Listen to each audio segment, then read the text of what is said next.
All right, welcome everybody to Retro Rocket Entertainment. I'm your host, Michael, and this week we'll be interviewing writer, director, special effects. You've done pretty much everything, Ben Rock. Hi, how's it going? All right, you? I'm doing really well. Good. So I just wanted to discuss with you your career, your upcoming projects, and just the whole gamut, the whole way. Cool? Oh boy, sounds amazing. I love talking about myself. Sometimes we jump around, but I figured this one would be best if we just start at the beginning. How did you end up choosing to go into film and theater? I started doing theater when I was a kid. I mean, I was probably, I want to say like under 12 when I started doing theater, and I grew up in Orlando, Florida, and there really weren't like a lot of opportunities for, there was no film industry there at the time, but even if there was, theater to me was always like a very accessible, hands-on way to immediately do whatever it was you were doing. And I think probably like a lot of people, I started wanting to act. So like I was acting in, school plays and, shit like that. When I got to high school, we had a pretty serious drama program. And I think that it was like one of those weird confluences of a lot of very talented people showed up there at the same time, and it became very apparent to me that acting was not my real strength in that group. And I started doing backstage stuff and fell in love with that even more. So I did some stage managing. I directed for the first time. I did a lot of that kind of stuff. Meanwhile, I had a kind of a sideline obsession with special effects makeup and monsters and shit. So I had started kind of like, just making little monster makeup-y stuff and scars and wounds and stuff in my spare time.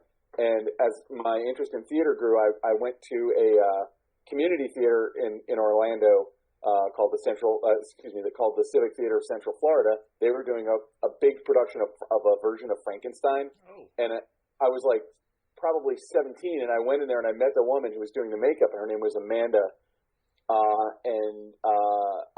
I don't think that my work was like super compelling to her, but I think she was charmed that a 17-year-old like walked in off the street with like all this like excitement to do stuff. And she kind of trained me to be her assistant. So, even when I was in college and I did go to film school, she would bring me to like these low budget movies in the Southeast. I worked on a bunch of movies in like Georgia and Alabama, and once even in Thailand as her makeup assistant. And she would usually do like the beauty and the hair, and we both would kind of cover straight makeup on, like I would usually end up with most of the men unless they were the big stars. And then like any gore effects or whatever were usually, my thing. And if we were working on like an actual monster movie, then obviously I'd be more involved in that kind of stuff. But that's a quick summary. But yeah, that's how I got my start anyway. Yeah, so I was actually looking up your IMDb page, and you ended up working on a lot of movies by David A. Pryor. Oh, yes. He's like that little run of, like in the late 80s, early 90s, video stores are looking for stuff to fill their shelves, and there was a certain handful of writer-director guys that did a bunch of movies, and he was one of those guys. Did you get a lot of experience working on these like very fast, low-budget productions? Yeah. Oh, no, absolutely. I mean, the first movie that I ever worked on, the first like movie I was ever paid to work on. I mean, I'd worked on student films and, like fun stuff in Orlando where I was from. But the first like movie was released as Raw Justice. It was we shot in 1993, and I was the assistant makeup artist, and David Pryor directed that. And that was the first one, and I worked with him a bunch of times. But David, like, since the dawn of home video, I forget what his earliest credit was, but I want to say it's in like 1981 or 82. I know he made a movie back then called Aerobicide during the aerobics craze. Oh, Killer Workout. It was also released as Killer Workout. I think it's one of those movies with two titles. And he worked a lot with his brother Ted, and still does, by the way. And he made like a kind of a sort of well-known cult movie called Deadly Prey, or Deadliest. It was Deadly Prey because they made a sequel like a year ago called Deadliest Prey with Ted again. Ted, who's still pretty shredded. But Ted had been like a Chippendales dancer and had like, kind of a minor celebrity based on that. And David would feature his brother in all these movies. And we even shot, one of the movies I worked on was called The Pack, P period, A period, C period, K period. And I'd made the monster for that. And that stood for prefabricated animalistic cybernetic killer. And David didn't direct that one, but he produced it, and he wrote it. He co-wrote it. And anyway, David's just a good old Alabama boy, and even though I think he's originally from Baltimore, but he makes all his movies in Mobile. The first one I worked on, they shot in New Orleans for like a week, and then like 4 weeks, I want to say, in Mobile, because Mobile is a perfect photo double for New Orleans, unless you're looking at the skyline. Like, it's the same architecture, same period, same everything. And those movies were so much fun. Like I was in film school while I was working on all that stuff. And you would see how he would, David got them to shut down the courthouse in Mobile on a Friday afternoon so he could shoot in it for Raw Justice. Yeah, I mean, like, he's that wired in over there. And the Pack we shot at his house, and everybody stayed at his house because like the budgets of his projects ranged varied wildly. So, like Raw Justice, the first one I worked on, I think that was like an $800,000 movie. So they're shooting. This is '93, so they're shooting 35 millimeter film, and they actually had a pretty good sized crew. Good cast. And for that, very great best cast you ever had. Well, I would say the best cast he ever had was Center of the Web. I'm kind of a David Pryor scholar. Center of the Web was Tony Curtis, and I feel like that's like the closest thing to like a real movie. Like a movie. I shouldn't say a real movie. All his movies are real movies, but that's a movie that like. You look at it and you go, this could have played in theaters. Like it could have crossed over if the right person had faith in it at the time. I mean, I'm sure I haven't seen it in a long time. I'm sure if you watch it now, it feels a little dated. But yeah. I mean, on the low end, so that was $800,000. The lowest, like the Pack, I think was like $65,000 budget. I mean, like crazy low. And it was made by a teeny tiny crew. And still we had to shoot that on 16 millimeter because sorry, my phone's ringing. So what did you shoot in Thailand? Bloodsport 2. Nice. Yeah, I was the assistant makeup artist again on Bloodsport 2. And that movie starred Daniel Bernhardt. Yeah, okay, so you know the whole story. Yes, so like, sadly, I've seen all 4 of them. Have you? Yes, okay. I have. Did you actually work okay, well... yeah, I mean, yes, everybody worked. I mean, that was a tiny, tiny crew. And I came in partway through the shoot, and they were supposed to shoot, like I came in under the assumption I was going to be working on Bloodsport 2 and then staying for Bloodsport 3, because that's what was supposed to happen. But there was a mutiny on that crew. Like, that crew and that director did not get along. And basically they sent everybody home, re-crewed up, and started over with 3. Because we were literally meant to just like, it was supposed to, I was in Thailand. I was only in Thailand for like maybe a month. But I was supposed to be there for like 2 or 3 months, I think. Like, we were going to go through and do like all these movies, or at least 2 movies. And when I got there, the first day I was there, I thought Don Gibb was the director because he was the only one doing anything. Like, he was telling everybody what to do, and not in a dickish way. Don Gibb is like a super nice guy. And then, like, the next day I thought, oh, no, I was wrong. It was this Jacques guy, Jacques Heitkin, who was the DP. And then the next day I was like, no, he's the DP. It's got to be this Philip guy, Philip Tan, who was the fight coordinator. And what it was that movie was actually the moment where I was like, I can be a director. If this Joker can basically sit there and not, like, he didn't block the actors. He didn't give anybody notes. If he ever did any directing, he did it completely away from the set and it never happened. And like Pat Morita was on that show, and Pat kind of berated him in front of the whole set. I've never seen anything like that before or since. I've seen actors and directors disagree, or you'll hear like the Christian Bale meltdown against Shane Hurlbut or something.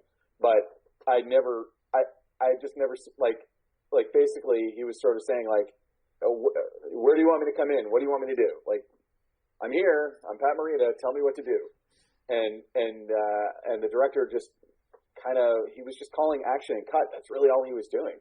So I sort of feel like because I don't know. It's been so long. I feel like I can say all this stuff. Sorry. I imagine so. It's been like 20 years, so I'm pretty sure you're okay. Yeah, I think I'm in the. Well, I mean, it's not like I personally mutinied against anybody.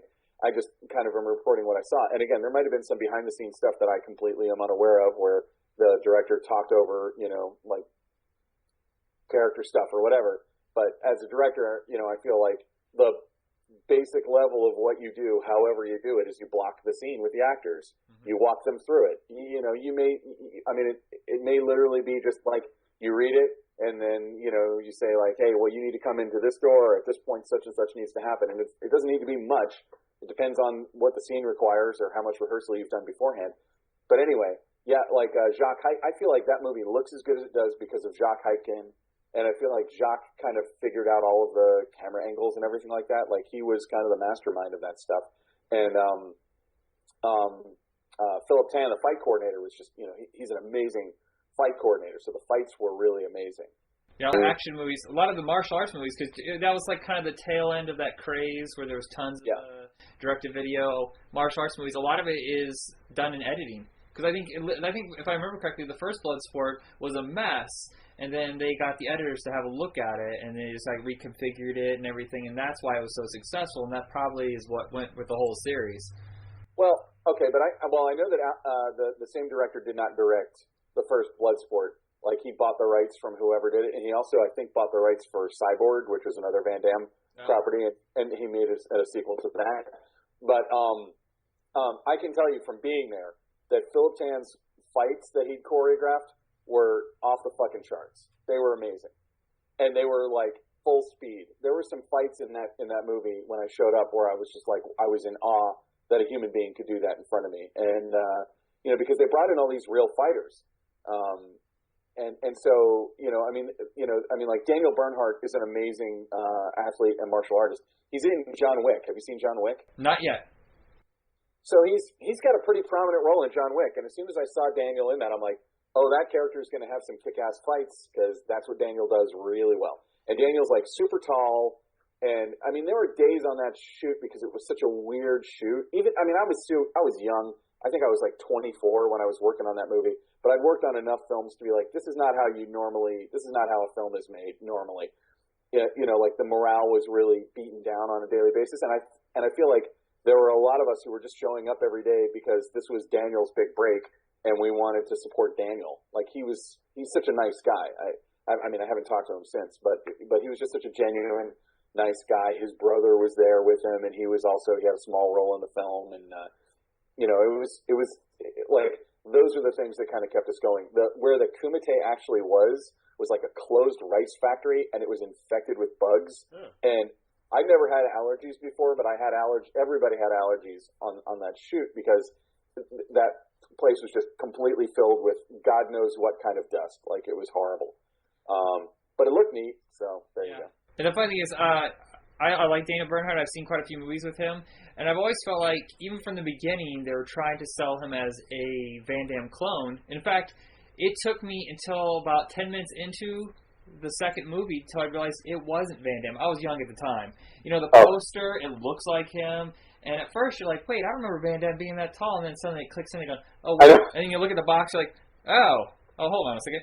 I mean, when you had to do the makeup on him, were you told to make him look like Van Damme, or is just... Well, I was the assistant makeup artist, so Amanda was doing most of his makeup, but no, not at all. I mean, you can't put that much makeup on someone who's doing all that fighting stuff anyway, because they're gonna sweat it right off. Like, makeup is basically just to make them look consistent from scene to scene. And then in in the dramatic scenes or the acting scenes, you can do a little bit more. But again, like Amanda would usually handle the stars. Amanda handled Pat Morita and all that. Like she might send me to the set to do touch-ups. And then, like the way that an average day like that would go is she would handle Daniel. I might get I might have worked with Don Gibb or whatever. And then this endless procession of fighters that came through. Like, Ong Soo-han. I don't know why I remember all this stuff. Ong Soo-han, if you saw Dragon, the Bruce Lee story, he's the guy who has that big fucking fight with Bruce Lee in the ice factory. Yeah. Yeah, and he was kind of one of the bad guys in Bloodsport too. And I did Ong's makeup as well, or Mr. Ong, because I guess the first and last name is inverted. But anyway, he was a pretty cool guy too. Earl White, who was in that, was a pretty cool guy. Ron, crap, I'm forgetting Ron's last name. But yeah, I mean, I ended up doing a lot of those guys and a lot of on-set touch-up, and also because of who I am, a lot of there's no real gore in that movie, but like the blood, of course, I'd be wrangling some blood because that's me. Yeah, it's funny. I think this is like nobody really talks about that era of action movies. It's usually like the straightforward action movies of the '80s, and then like the more effects, wire stunt kind of stuff of the '90s. And there's that little chunk between the '80s and '90s. No one ever talks about how they made these movies for like nothing over, in Thailand or some other small country or whatever. So it's fun to talk about that. I don't actually know what the budget was, honestly, but I can tell you that it couldn't have been that cheap because they flew the entire crew out to Thailand and put us all up in a hotel. Yeah. And just flying. I lived in Orlando at the time, and to fly to Thailand like round trip had to have been like an extra $5,000 on top of whatever it was that they were paying me. I don't know if I wouldn't call what it was shady necessarily, but it was kind of weird getting paid on that because like literally you'd have to bump into the director who was also one of the producers like in the hotel bar and be like, hey man, I haven't been paid yet for this week. And he would like pull this wad of cash out of his pocket and be like, how much do you make? And you tell him, and he'd like pull off like, a few $100 bills. And he'd be like, can you just write on this napkin that you paid me? And I'm like, and he would do that literally every week. And it was like super weird. Yeah. I'm like, it must be a weird walk back to the or hotel or whatever you were like, please, no one noticed I just got handed a bunch of money. Nah, they were cool. We were shooting in this weird little town. I shouldn't say weird. Just a little town in Thailand. It was weird to me. I'd never been out of the country. And so the first time I ever set foot out of the country, I was in the middle of a rural town in Thailand. Yeah. So that was just like culture shock for me. Nobody spoke the language. We looked like freaks to them. We were all tall. They couldn't believe that I was 24 because I had a beard. It was odd. Is that the only movie you've ever shot outside of this country? Is it? Yeah, I guess it is. Yeah, it's the only one that I've ever. Hopefully, I'll work on another one out of the country. But yeah, that's the only one thus far. And I think if I remember correctly, is that the last movie that you did the makeup on? No, the last movie I did the makeup on was yet another David Pryor project. It was ultimately released as Watership Warrior. It was not released in America. I was saying, I haven't heard of that one. Yeah, one of the guys, actually a good friend of mine who's like an amazing, accomplished cinematographer now named Fraser Bradshaw, was fired as the camera assistant on that film. And he had just got out of college. But Fraser tracked down the German DVD and got me a copy of it, so I got to see it. And it was... So it was German. It was all dubbed. The big star in that movie was Matthias Hughes, who was the okay. You know who all these people are. Peace. Of course. No surrender too. I am like when it comes to trash cinema. I shouldn't say trash cinema, but that's kind of what's in my head. But people kind of like cast it aside. B, C movies. I have that like this special part of my brain that stores all that information. But when it comes to math and science, nothing. I got nothing going on. Well, you need to see this movie. All right. So it's Matthias Hughes and Rochelle Swanson. Do you know who Rochelle Swanson is? I would say Corman Girl. Was she? No, I'm not gonna pretend I know. I think she did some movies with Jim Wynorski, and she was. She took herself very, very, very seriously, and kind of drove me insane a little. She's nice actually. I'm Facebook friends with her now, but she hasn't acted in a long time. But she was in like a bunch of Wynorski movies, so it was her, and then Bridget Nielsen came in for like basically an extended cameo. She was only in the movie for like we only shot it couldn't have been more than 3 weeks, and we maybe had Bridget Nielsen for like 2 or 3 days, and everyone was afraid of Bridget Nielsen, and I kept hearing like you have to call her Brigitte and all these things, and she got there. First of all, like once I got to know her a little bit, she was like, Brigitte is not my name. My actual name is Brigitta, but I don't care what you call me. And like I had like kind of this whole plan for her makeup or whatever designed, but I felt like I had to pitch it to her because I didn't want to make her, look unglamorous in her own eyes or whatever. And literally, as soon as I started talking, she's like, "Just do whatever you want. I don't care." And she was like totally cool and totally easygoing to work with. Like it was just one of those things where I feel like she was the big star and we were all bracing for impact, and then there was literally no impact. She's probably one of those, and I'm sure there's a lot of actors and actresses out there where the hype about them is so overblown that the reality, Yeah. you're just like, wait, what? Huh? And then you're like completely okay with it, but at first you're thrown off, like this is not what I'm expecting at all. Yeah, I mean, like, I think that there was that fear that she was someone who was, like, going to be a humongous star at one point and had lead roles in big theatrical features that, you know, like Red Sonja or whatever. And then it just kind of hadn't happened for her. And, like, I think there was this fear that, like, she was going to be bitter. But I think she just doesn't give a shit. Or at least then she didn't. I don't know. I mean, you know, and she somehow has always managed since then, you know, even with the reality television show, she always manages to end up in the conversation somehow. I don't, you know, it's impressive to me that she's able to do that kind of stuff. But she was totally nice. Yeah, the power of celebrity is a strange thing because I couldn't tell you what George Hamilton has done in like 30 years, and yet he's a name that, you know, oh yeah, I know who that is. You know, he doesn't have to be in a movie, just know who he is. And Bridget Nielsen's kind of like that. It's been a while since she was in something, I think, at all besides the reality TV, and yet everybody seems to know who she is. She's a household name. Yeah, yeah. Well, and now we have people like Kim Kardashian who are just reality stars for no reason that you know, like there's so many of them. And I feel maybe it's just a generation gap, but I'll go to the store and I'll be like, who are all these people on all the gossip rags? I've never heard of them. Oh, they're reality stars. Reality stars how?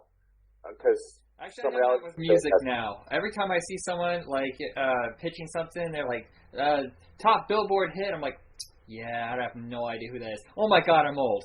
I have no idea who anybody is. Yeah, I get used to that feeling. Yeah.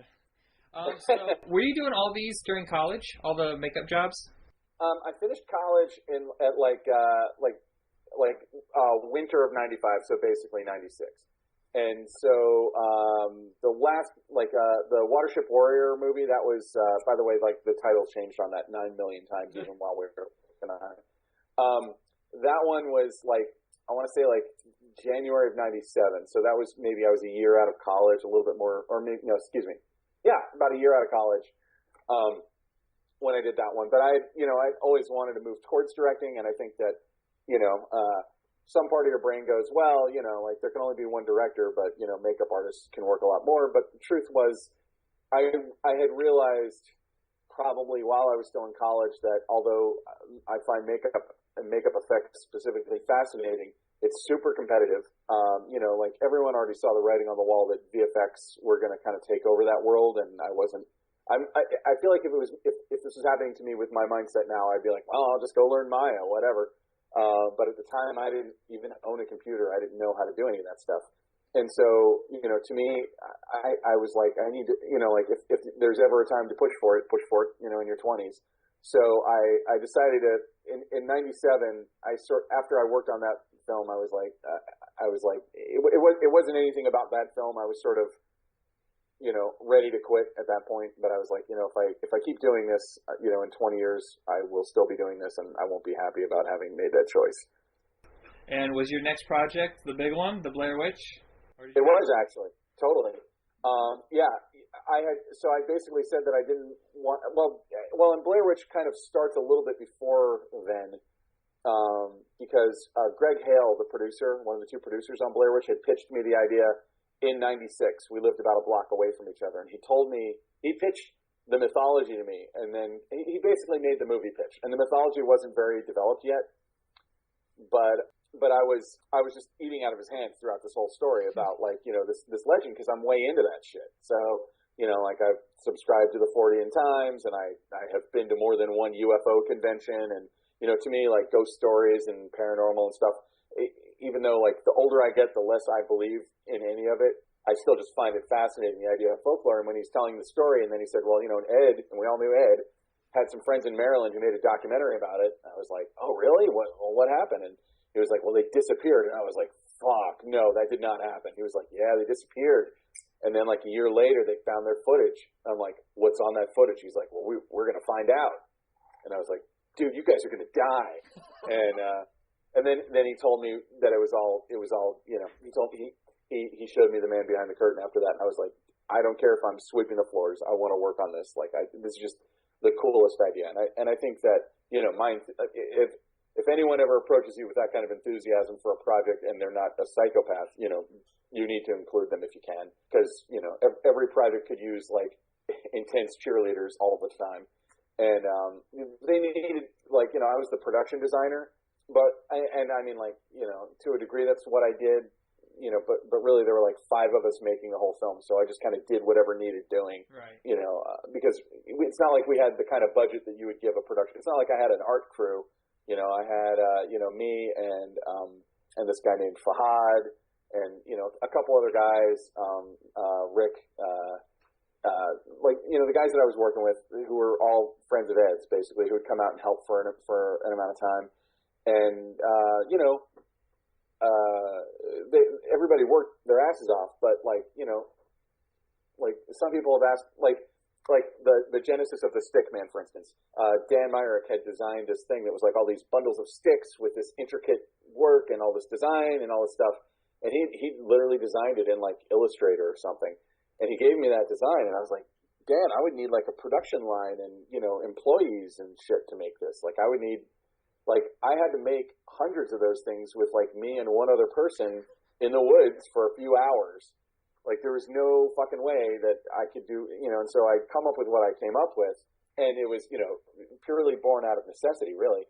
And I thought they hated the design because they already had an idea for the design. And I feel like, if I were the director and the production designer brought something to me that was not at all what I had literally shown them exactly what I wanted, I would probably be like, okay, yeah, I mean, like, you'd have to pussyfoot around it, I guess, and say, like, hey, I know you want this other design, but I came up with this alternate, and you'd have to pitch it. But I literally just was like, here's what I'm doing. I don't know what I was thinking. Yeah, like, I feel like that was going to be so iconic. I mean, that thing was seen everywhere. Nobody's more shocked than me. When I saw it on the Sundance poster, I was like, I thought you guys hated that thing. Yeah, and it was like, I remember if I remember correctly, not only was it a massive movie, but they had comic books, merch. Of course, a lot of that came around with the second movie, which we'll get to in a little bit. But it's just but there were young adult novels, there were comic books, and that stuff followed hot on the heels of the first movie. Yeah, and did you have any idea that it would even get in theaters, let alone be the biggest movie of the summer? Well, there was Sixth Sense, but I mean, when it came to we never cracked number 1. Runaway Bride cock blocked us when we first opened, and then Sixth Sense opened. But I mean, like, for that to be even like a movie that was released in theaters was shock. No, there was no way that we could have known. I sort of felt like when we were making it, like there was a sense that we were getting something I hadn't seen before when we would look at the footage and stuff. Uh-huh. But like the first cut of the movie that Ed and Dan did was like, I want to say it was like 2 hours and 40 minutes long, and I watched it and I'm like, okay, this isn't gonna work. Like, this is fucked. And they went back to the woodshed and cut like an hour out of it, and literally, and it was like, as soon as it moved well, like it was really obvious when we saw that cut that it was something that at least would find some kind of an audience. But at that time, is that like a straight to video audience or a film festival audience? Like the idea that it would get a theatrical release was kind of crazy. And at the time, I worked at an art house movie theater in Orlando that's still there. It's called the MZM Theater, and I was the projectionist and one of the managers.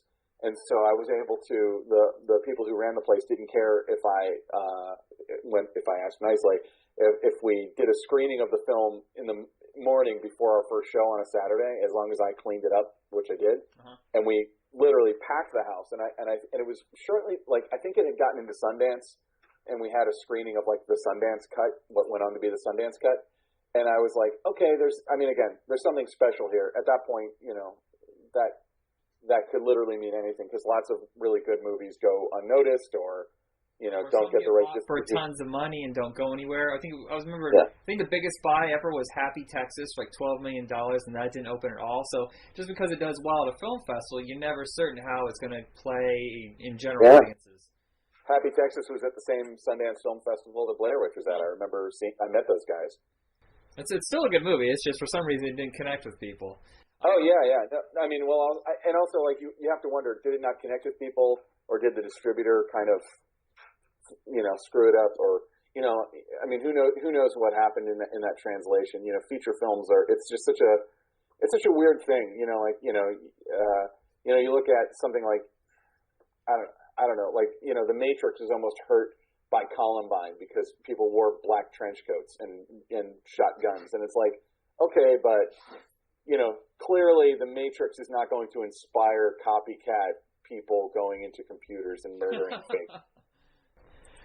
So when it first really started to hit, when people started talking about it, were you like, wait, are they talking about the same movie, the movie that I worked on? And this thing is starting to become a phenomenon? Was that kind of like the thing like you were not prepared for? You're like, what? I mean, yes and no.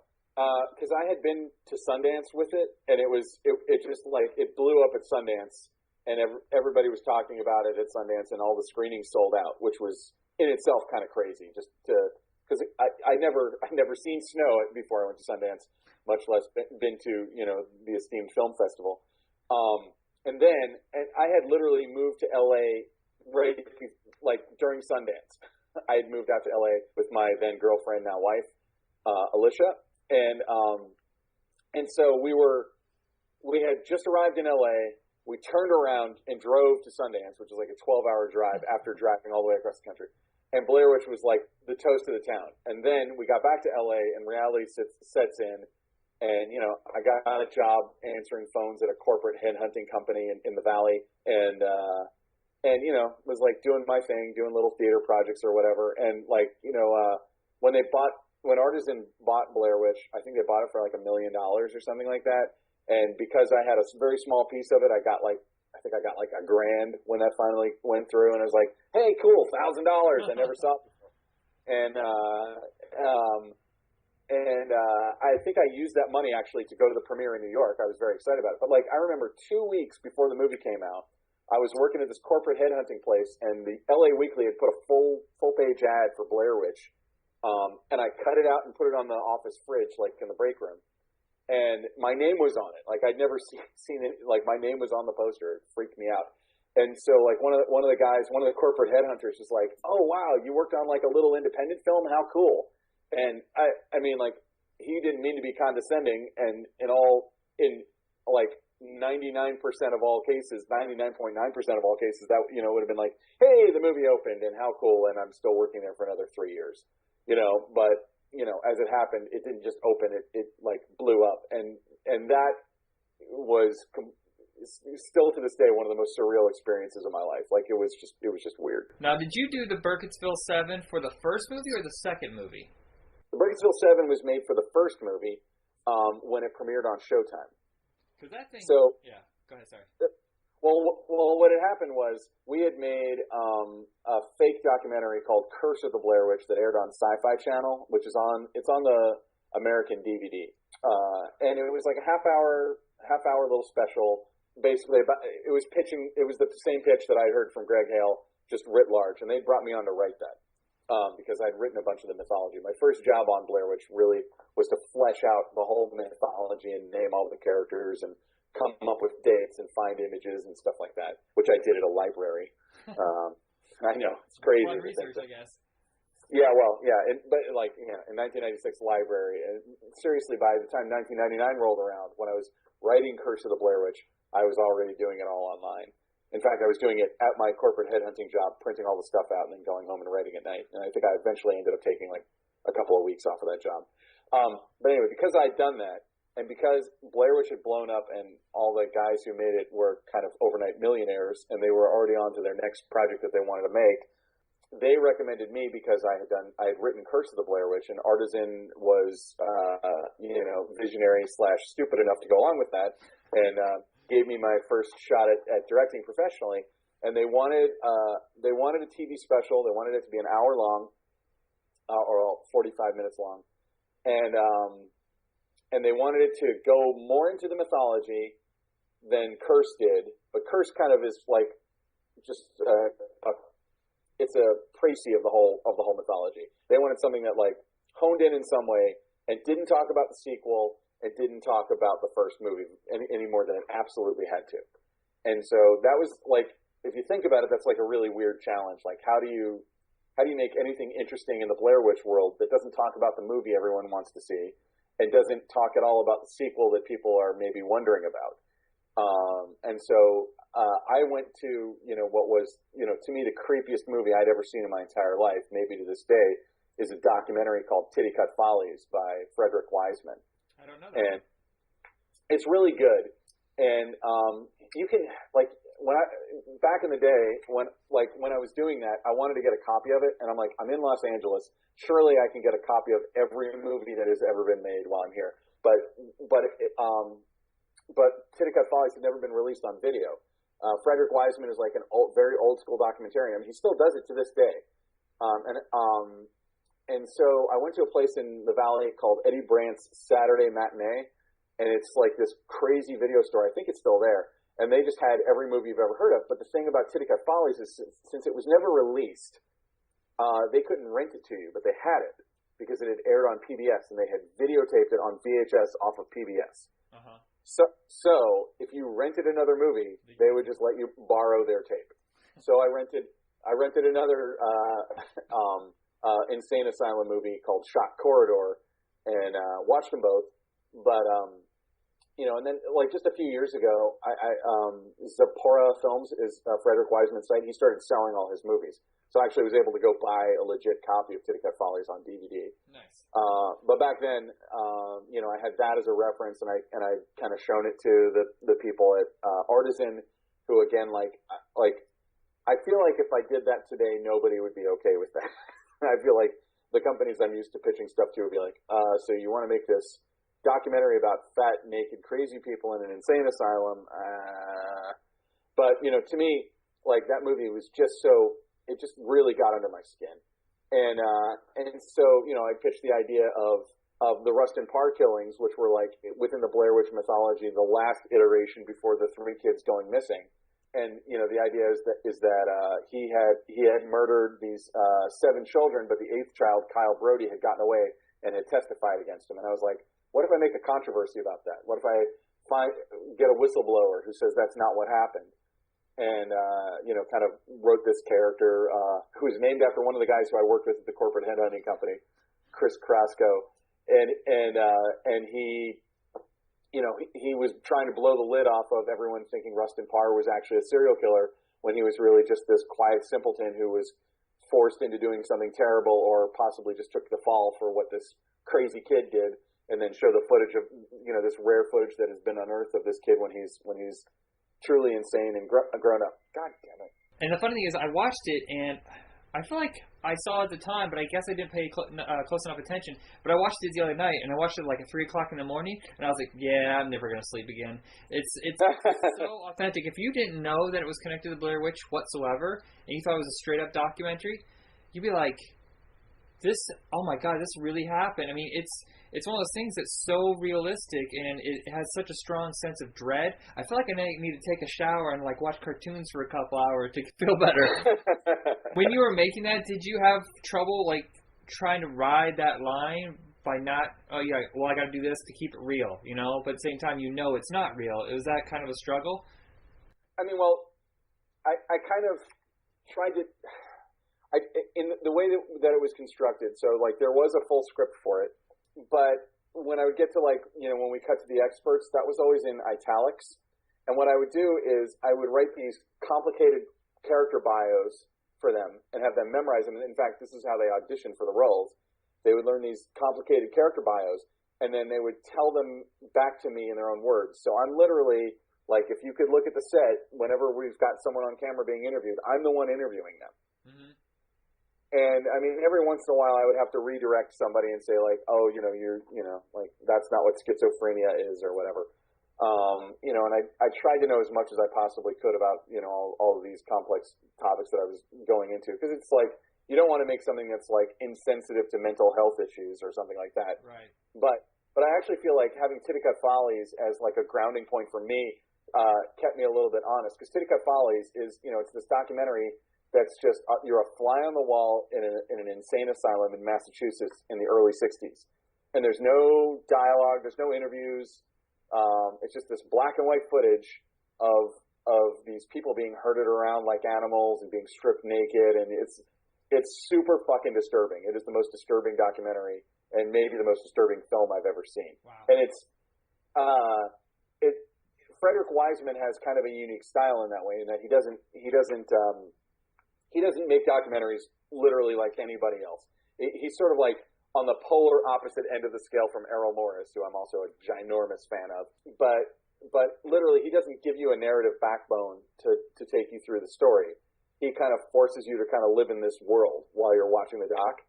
And that's what's so fucking creepy about Titicut Follies to me.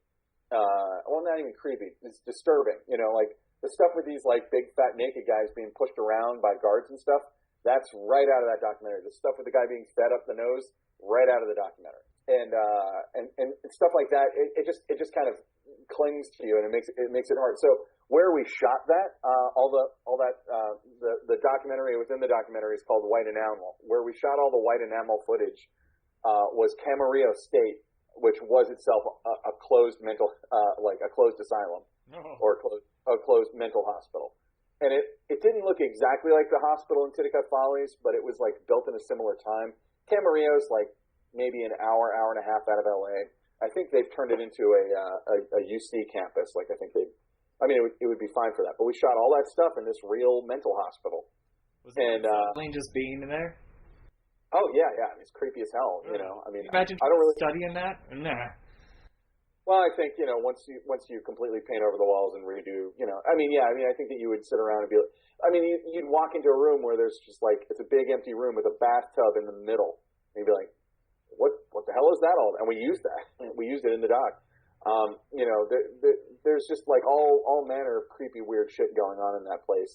And yeah, I mean, it was cool. I don't believe in ghosts, but I certainly believe in creepy places, and Camarillo State ranks pretty high for me of the places I've ever been to.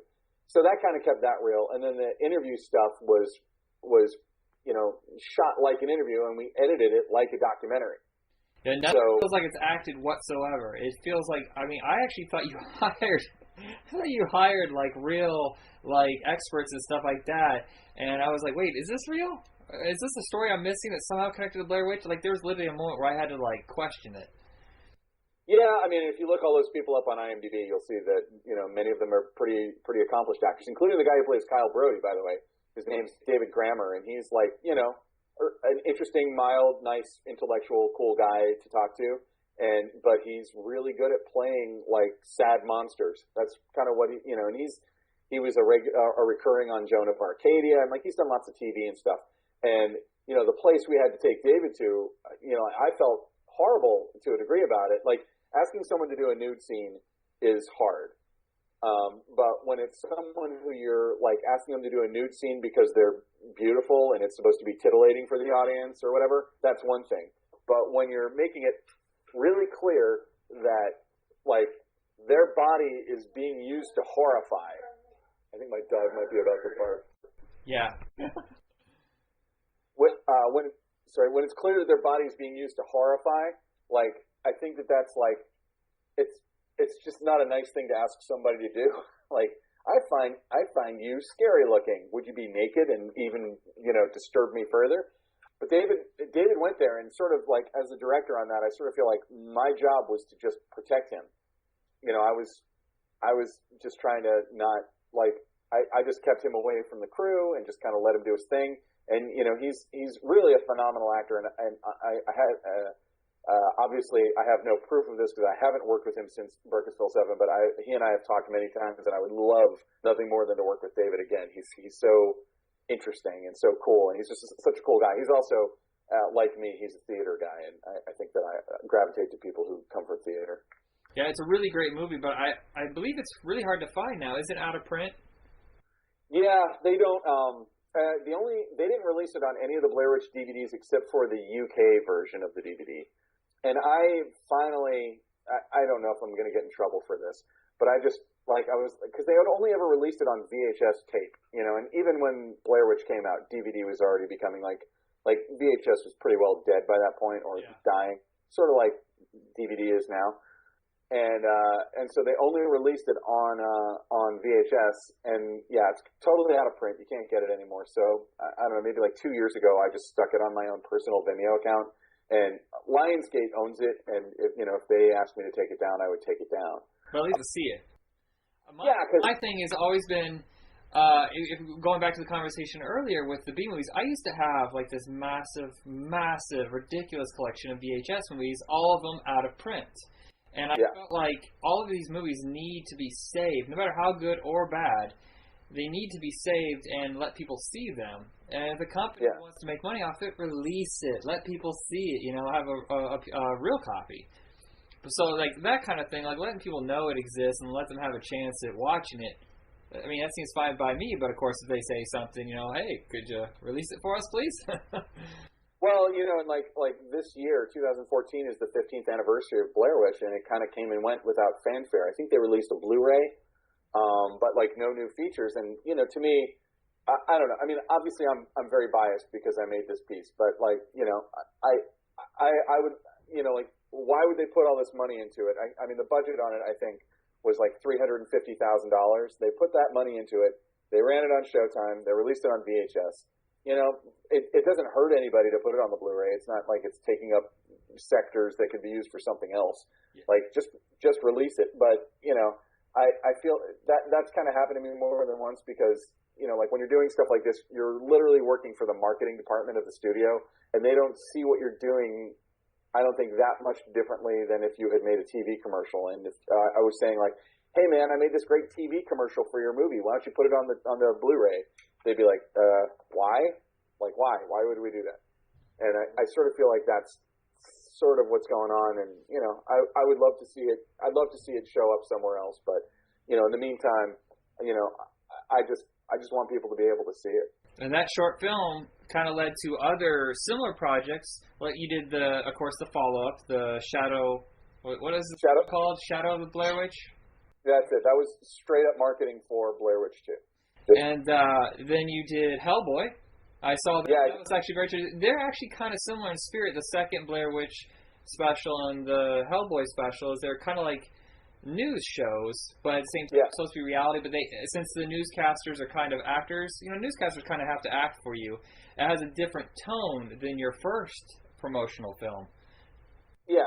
Well, and I also feel like I kind of had beginner's luck with Burkittsville 7 because like I feel like when I have an idea that's that out there today, I have to fight. I have to wrestle with my brain to be like, no, don't let that idea go because I feel like those are the good ideas.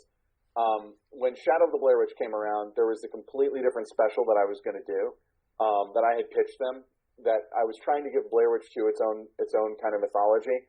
But then they saw the movie, and I think that they were afraid that the movie wasn't going to connect on the level that they had hoped it would, and it obviously didn't. And so they kind of went into damage control and fed me the idea for Blair Witch, for Shadow of the Blair Witch. Like, they just told me, this is the idea we want you to do. And I remember even saying to them at one point, like, so let me get this straight. So the Blair Witch Project comes out, and then, like, immediately this guy creates a Blair Witch tour, and then a bunch of people get killed, and then a year later, Artisan is releasing an entertainment movie, horror movie, based on these real-life killings. Like, it seems a little out of whack, but it was what they wanted me to do. And with that movie, if you look at it, like I'm doing an impersonation, a straight up impersonation of Joe Berlinger documentaries, like Brothers Keeper and Paradise Lost, which are movies he made with another documentarian named Bruce Sinofsky. Like Shadow of the Blair Witch is a straight up imitation of his style. Like because he directed Blair Witch 2. And I mean, that's what I was going for. With the Hellboy special, the BPRD Declassified, John Hageman, who had been the head of marketing at Artisan when Blair Witch came out, was at Revolution Studios at that point. He brought me on, and basically, like when he met with me, he told me what he wanted was sort of like a Dateline NBC style news program about the Bureau of Paranormal Research and Defense. Oops, almost lost it there. Yeah. He wanted to have like a straight up documentary that was like a conspiracy documentary, but it would be like something you would see on primetime network television, like Dateline NBC or 2020 or whatever. And like Jim Moret, who's the host, he's like an honest to God journalist. He covered the OJ trial for CNN. Sometimes here in LA, he'll cover for Warren Olney on NPR. Like he's a real journalist, and he came on board and we did it the same way. I wrote all these bios, and then in this case, Jim Moret interviewed everybody on camera, just like he would on, if he had been working on CNN, and it was amazing. I mean, Jim's a great guy, and it was a lot of fun to do. That project was a blast. But what they wanted was something that looked really slick and polished and studio-like. Whereas with Burkittsville 7, like I had recently, in the mid to late 90s, I had become a giant Errol Morris fan. And I was kind of obsessed with Errol Morris. And I think that in addition to showing them Titicut Follies, I showed them Fast, Cheap, and Out of Control, which is an amazing documentary Errol Morris made. And I didn't do them looking straight into the camera trick that he does because I feel like that's so identifiably his. But we sort of like I wanted it to have the interviews to have the feeling of an Errol Morris kind of an interview. You know what I mean? Yeah, actually, I haven't seen that one in a really long time, and I think that's the only one of his that I've ever seen. I should probably check out some more of his stuff. Oh, yeah, his stuff is brilliant. I mean, Errol Morris, I could talk about him for hours, but I mean, his stuff is brilliant. And I mean, like, do you listen to the podcast Serial? No. Oh, well, you got to listen to that. But Serial is like This American Life, Sarah Koenig from This American Life taking on a true crime. And I don't know that it's going to end with the guy who is currently serving jail time being exonerated, but I do believe it's going to end with him getting another trial. Huh. And Errol Morris made a documentary in the mid-'80s called The Thin Blue Line that literally got a guy out of jail because he recreated the crime that the guy went to jail for and proved that what he had gone to jail for was physically impossible. That's amazing. I've never heard of something like that. That's awesome. Yeah, I actually feel like, Joe Berlinger, I feel like, did the same thing with Paradise Lost. Yeah, I was wondering.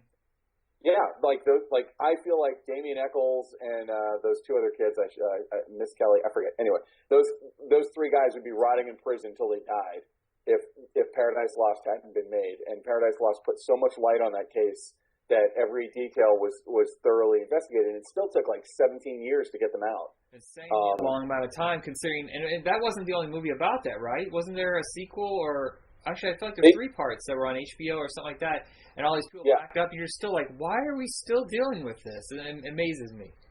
Yeah, they did 3 of them, and then Peter Jackson had something to do with yet another documentary about that case. But I feel like that case was just like, when I saw the first Paradise Lost, like everyone who saw it, I was like, this is complete bullshit. Anyway, but yeah, do yourself a favor, watch yourself some Errol Morris. Check out Mr. Death. Check out The Fog of War. He's got one on Netflix right now called The Known Unknown about, oh, shit, I just lost his name. The Secretary of Defense under George Bush. Rumsfeld?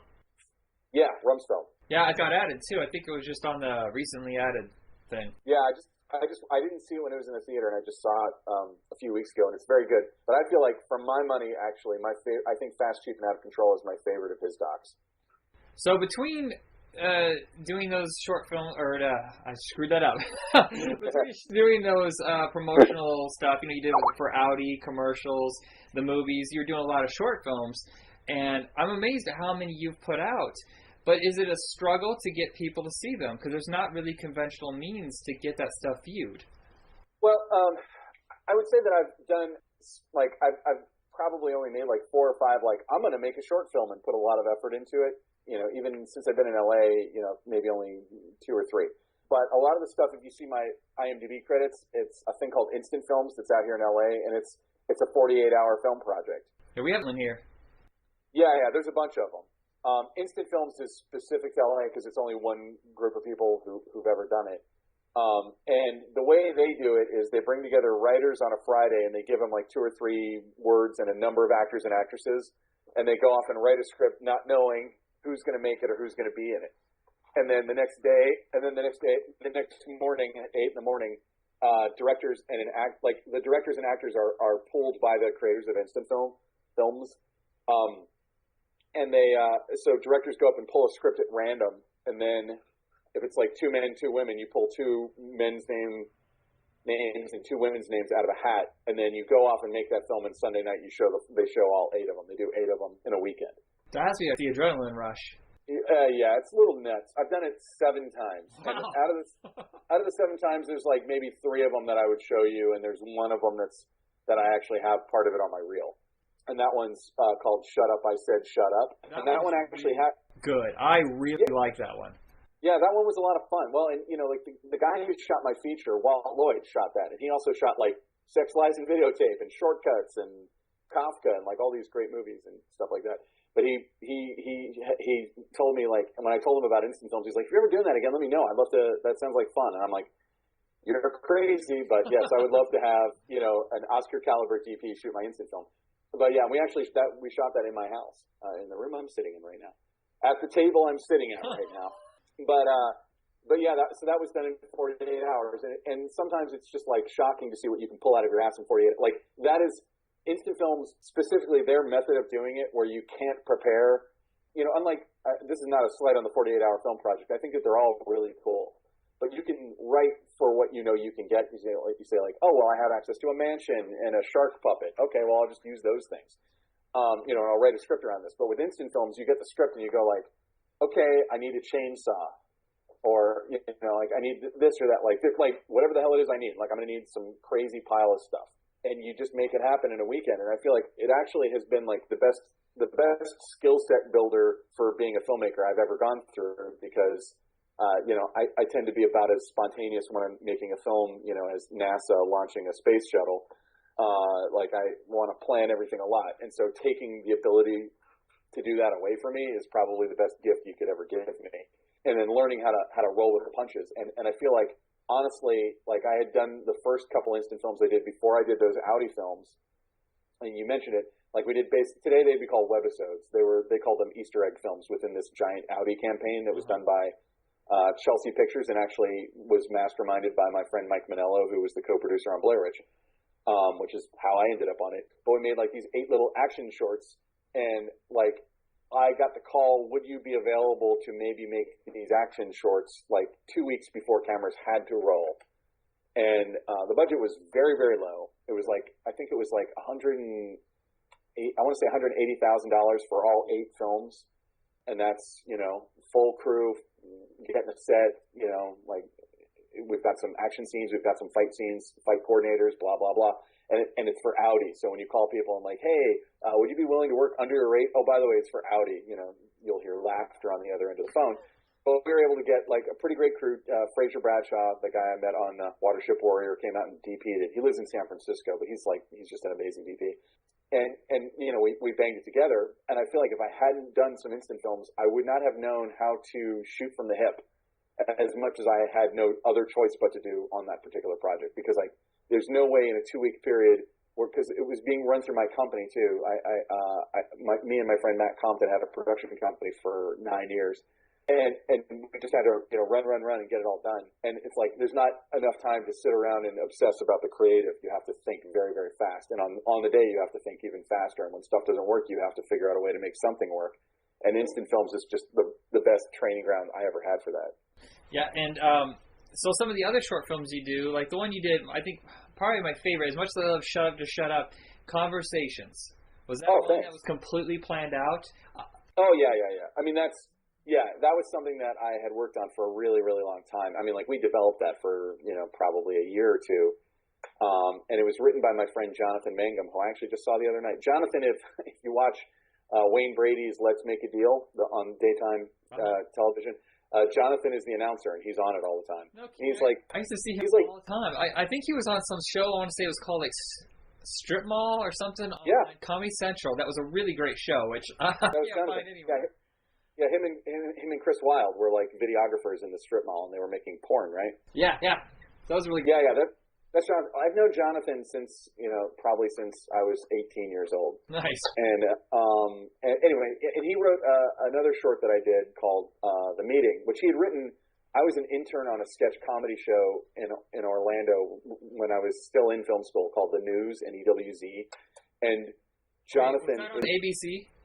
It was syndicated. It was like it replaced Arsenio when he went off. I think. What's hilarious is I was literally just thinking about this show because I'm going to do a special because around 94, 95 skit comedies were insane, and I started thinking about that show because it was on. I couldn't believe they put on a show every single night, and for most part, I can't remember anybody except Maestro Clark. Everybody else, I cannot remember.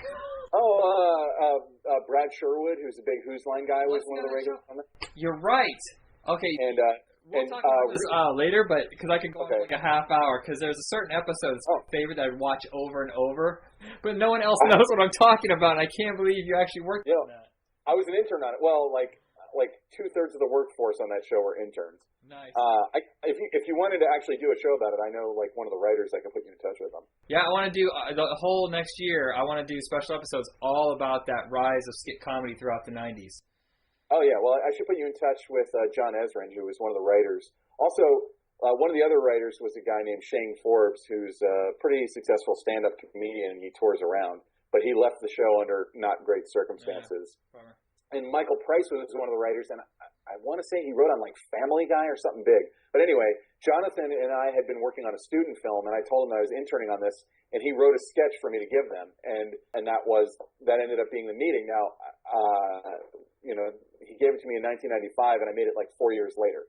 But so like in around like maybe 2001, 2002, I'd reached out to Jonathan because I had this idea about an undertaker who talks to the corpses on the slab, and they talk back like they're alive.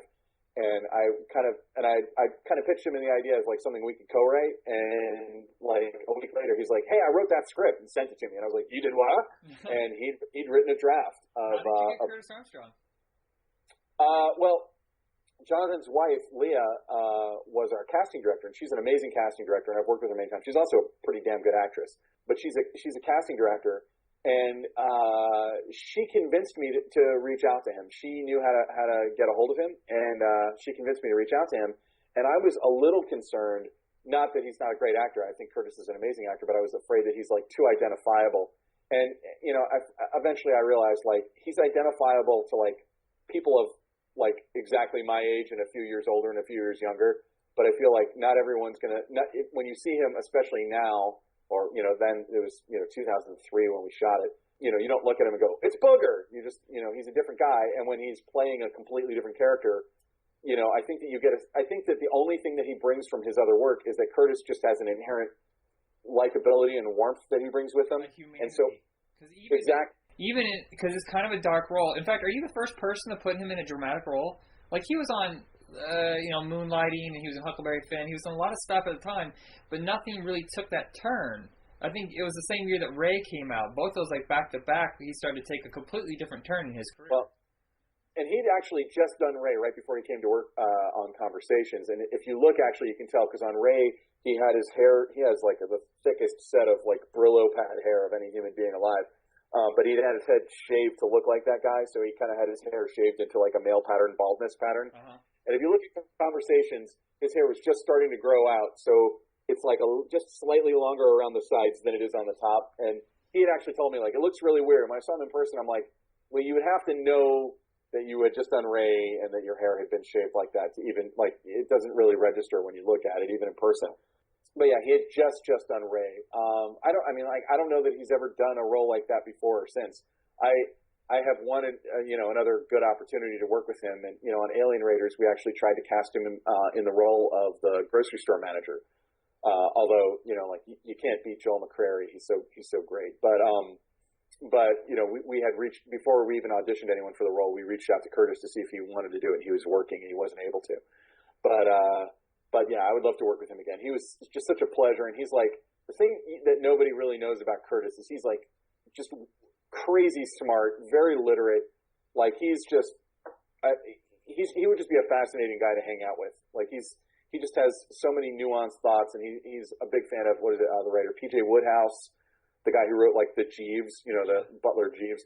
Like he's like a scholar and like does public speaking about that guy, about that writer. Like he's like weapons grade smarty pants, and I was lucky to work with somebody like him. Because I just feel like it's not just the humanity. There's just like all the wheels are turning, and he's just, it was fun.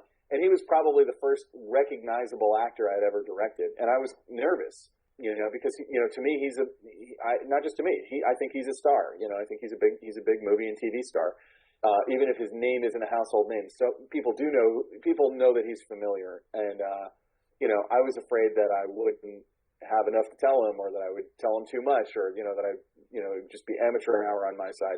I don't think it was, but, I just think he just gave us so much to work with, and it was a pleasure to work with him and a pleasure to edit that film. And he's the kind of actor, and, these are my favorite kinds of guys when because you have to do it all under a SAG contract, and his hours are strictly regimented. But I forget which scene, but there was a scene where we had to let him go. So we'd shot his half of the scene, and we were turning around to the person, I think it was Tom Quiche's half, where we were getting, the other half of the conversation. And it was like, Curtis, you can go. He's like, no, I'll stay here and give him something to work off of. And to me, it was just like such a great move. And besides the short films, your one big feature, which I just got to see, and I loved it. It's scare quotes. What's that? big in scare Oh quotes. well, it's one that I enjoyed. I guess that's why I consider it big. But it was probably a tight budget too, right? Yeah, it was okay. It's called Alien Raiders, and it's like the budget was tight. If I say to you the budget was $2.25 million, that sounds like we have a lot of money to do stuff with. But it was shot all union in Los Angeles and had to be done in 15 days. And when you go, this is not a knock on the unions. I love the unions. I'm in the Directors Guild. But when you go all union, and when I'm saying all union, it's Writers Guild, it's Screen Actors Guild, it's Directors Guild, it's IATSE, which includes all the art department and all the camera department and grip and electric and all that stuff. It includes Teamsters. Teamsters mysteriously includes all of your drivers as well as casting directors. When you go all 100% union, it just costs more to do it. The cost of doing business in LA goes up, unfortunately. And so we had $2.25 million, which was like, if you took all the budgets I'd ever had in my entire life before then and multiplied it by 5, they might have equaled $2.25 million. But, you know, we had to shoot in 15 days. We had to do it in one location. I mean, like every single day of that shoot was at that store. There's really only one scene that's not in that store, and it's in a moving car. And we shot in the neighborhood around that store. You know, but it's like the real store, the real parking lot. You know, we were there for 15 days, and it was pretty grueling. It was rough. We had a lot of 11-page days. If it wasn't for Instant Films, I don't know that I could have gotten through that because, like, I remember literally the last day rolling in and looking on the call sheet and being like, "We have 11 pages." Well, if I just think of it as like we just have one more Instant Film to shoot, then I'm okay with that. Like I could compartmentalize it like that, but we just had insane amounts of stuff that had to be done every day. And while genre films are the great genre, or I guess like sci-fi and horror movies, you don't really have to focus on an A-lister. You can find really great character actors, some from TV, some like, you know, maybe not their name's not at the top of the poster, but, you know, they're pretty high up there. You're able to get these actors, put them in lead roles, and yes, they are cost efficient, but you also get to play with the audience because you're not sure how this actor is going to play out. Are they going to be good, bad, are they going to live or die? You know, and grabbing these actors, like you have Carlos Bernard from 24, Matthew St. Patrick from 6 Feet Under, and Rockman Dunbar from Prison Break. You know, they're great actors, they're TV actors, so they're recognizable faces, but at the same time, they're not like, you know, they're actors, they're not stars. You know, what I mean? Yeah.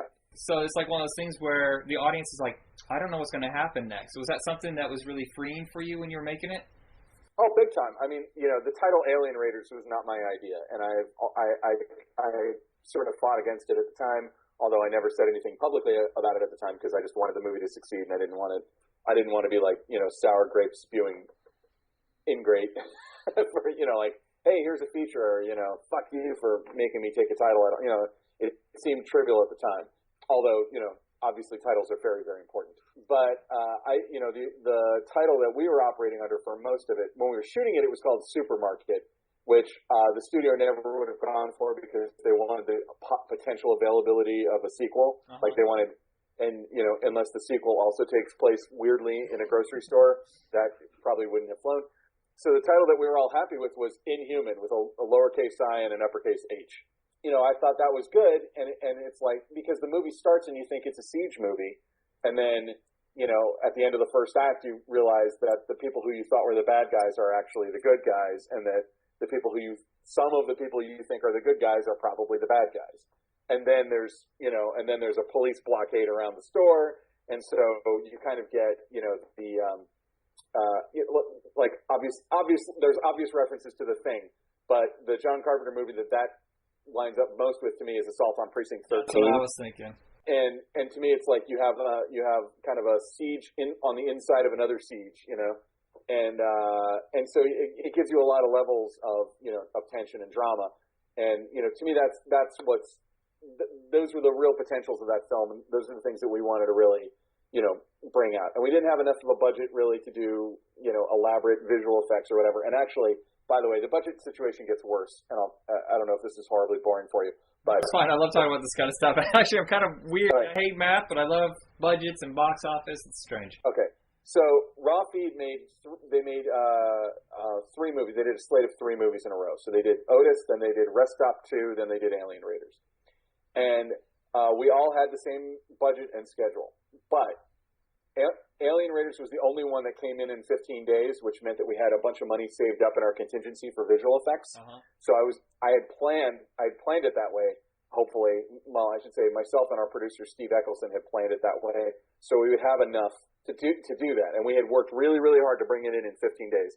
And there's 1,000 reasons. One of them being that if we'd gone one day over, it would have been Christmas Eve, really meaning that we would have had to push into the next year. And going one day over would have cost us tens of thousands of dollars, if not more, just to keep that location through the next month. Wow. Yeah, I mean, it was just nutty.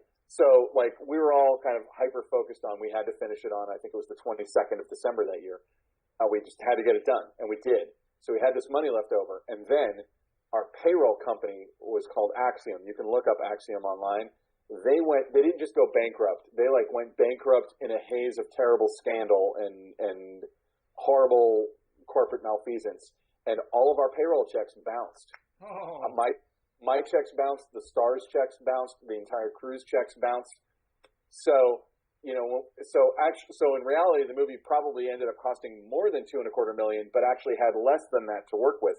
I'd be shocked if we even had the full two, because basically Warner Brothers came back and said, okay, well, we're not going to reimburse you for what you just lost, but we'll pay for everybody's checks, and you tell us what's the least amount of money that you need to finish this movie. And so, you know, which is, I mean, like, it's understandable. The only people who are to blame here are the assholes who are running Axiom horribly. It wasn't Warner Brothers' fault. Warner Brothers shouldn't be expected to pay this money, and, you know, like, whatever. So we ended up having less money and the ability to do not, like, ridiculously fewer visual effects, but we, you know, like, there were a lot of times where, like, I'd have a couple of tweaks for the VFX house, and it was, I mean, they were a great house, but they'd be like, sorry, dude, we can't make it, like, it's got to be what you've got now. You know, we're not making more changes. And I was like, okay. Well, you know, anyway, you played a lot with sound and shadows, which creates more terror because you're not really seeing what's going on. The imagination kicks in. So in a weird way, not having the money, but you got to play with other other mediums in order to create that fear. That works in your favor. Well, and that was always the intention. And as a former makeup effects guy, I wanted to do as much of our makeup effects practically anyway.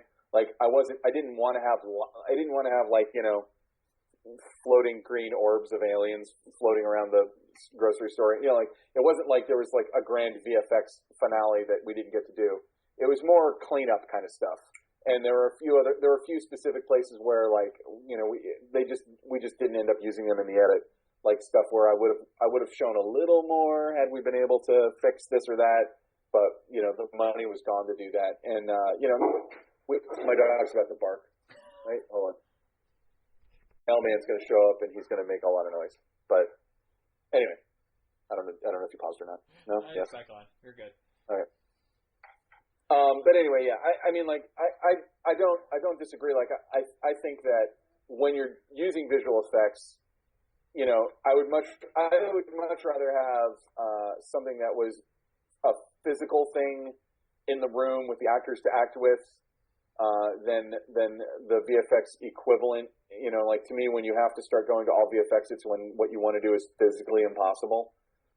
And, you know, or it's like infinitely safer. You know, like, one of the things, and practical effects guys hate it when I say this, but I feel like I don't understand why anyone would shoot blank guns on a set anymore, because they're dangerous, they're loud, and they eat time.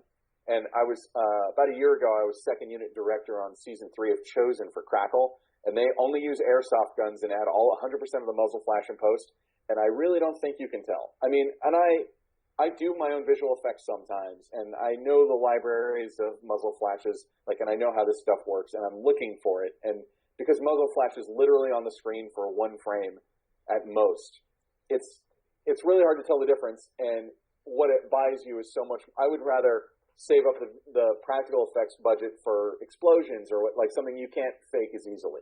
You know what I mean? Right. And that's kind of like the new trend anyway. I remember seeing it, the very first time I ever heard of it was Once Upon a Time in Mexico, and you're just like, wait, you don't need to have it there, cause that you know, because, I mean, people get hurt with that kind of stuff. Like you said, it's also time consuming, and you just do it later in digital. That's amazing. Well, this is like something, like, when we started working on Alien Raiders, my producer Steve Eccleston was like, because I had done stuff with blanks and I never had it go quite like this, but he was kind of initiating me to the world of union filmmaking, which is a little different than anything I'd done before. And, you know, he said it, he was like, as soon as you pull out a blank gun, you might as well just kiss away 20 to 30 minutes of time, unrelated to anything else that's going on set, because you're going to have to like be like, okay, so it's like one here, then we turn and then two, okay, one, then two, okay, then you're going to have a safety meeting, then the armor is going to have to come on set and show the gun to me and to the cast and to the first AD, and everyone's going to have to make sure that they understand how many charges are in there and blah, blah, blah. Whereas on Chosen, we'd have these really great, like, Desert Eagle, like a perfect replica of a Desert Eagle, and it's full of CO2, and you wouldn't, like, put it to your head and pull the trigger, although if you did, you know, the worst that might happen is a mild bruise or something. But it's just enough pressure to give it a little bit of kick, and then you add the muzzle flash in post, and it's really convincing. And I feel like the trade-off is, like, you spend no more time with that gun than you would spend with any other prop when you're doing it with an airsoft situation. You know, you basically show the gun to the actor and to the director and to the AD and say, like, this is airsoft, and then the conversation's over. You don't have to. You don't have to. Also, I'm not even including stuff like putting up plexiglass around the camera or putting up or handing out ear protection for the entire crew. Which you have to do every time you're bringing out blanks. You have to give everybody earplugs, and it just eats time. And you know, when you're making a movie, if you're Quentin Tarantino and you're making Django Unchained, I'm sure he doesn't use any of these techniques, but he probably has 2 months, 3 months to make his movie. When you're making something like Alien Raiders and you have to do it in 15 days, then you just got a boogie. And I wish that we had discussed it, but we didn't do it, because the one that everyone was talking about right around then was Pan's Labyrinth, where they were shooting in the woods and there was a drought and they weren't allowed to have anything that created a spark. So if you watch Pan's Labyrinth, all the muzzle flash in that movie is it's visual effects. And I have to admit that I missed Alien Raiders when it came out. It was recommended by a friend, but how was it received? How did you go about the whole release? Did you do like tons of promos? Did you do like a film showing at a theater? This is not. I think studios are awesome and run by awesome people, and most of my experiences with studio people are very positive. That being said, when I found out that my movie was going to be called Alien Raiders, the first thought that went through my head was I supposed to have made a movie for them that should be called Alien Raiders? Like, I would have made a completely different movie if I knew that they wanted something that had a campy title like that. It sounds like an Italian movie in the 80s. You know how the Italian market would make it? I was like, well, we're going to take Indiana Jones and then throw it in a spaceship, Exactly. You're not wrong at all. So I kind of retreated to a world that I sort of know and learned a lot more about at the time, which was the film festival world. And with Conversations especially, I had taken it to some genre festivals. My favorite one at the time was the New York City Horror Film Festival, which we'd taken it to in, I think, 2004. And it was like, when I took Conversations to, like, it got into a lot of festivals. And I played the Seattle International Film Festival, which is very prestigious, but goes on for a month.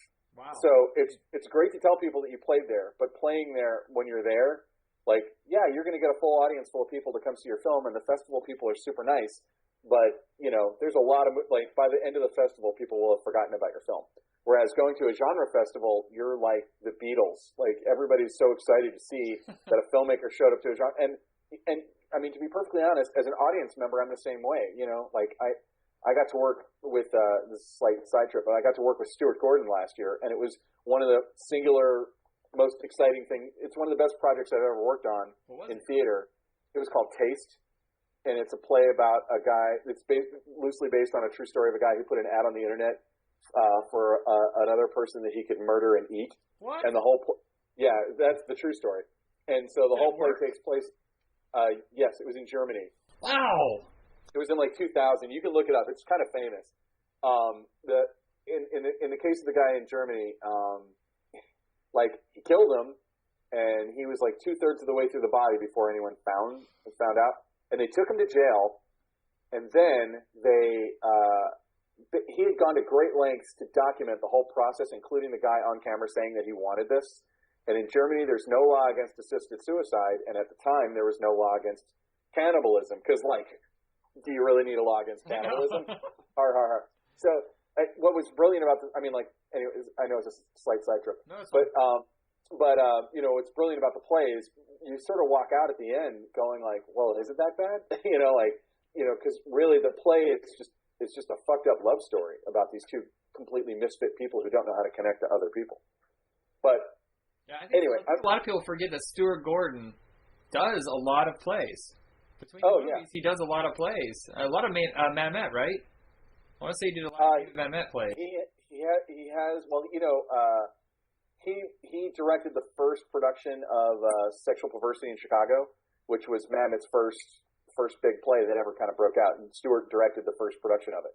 So I don't know if you would say Stuart's directly responsible for Mamet's success, but they're still friends. Stuart started in Chicago theater, so he's, you know, contemporaries with William H. Macy and John Malkovich and Mamet, and, you know, all of these famous Chicago stage actors.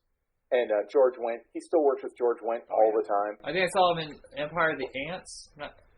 King of the Ants. Was it? King of the Ants. King of the Ants. That's right. Yeah, and the lead actor from King of the Ants, Chris McKenna, was one of the two leads in Taste. It was him and a guy named Donald Tom Scapello.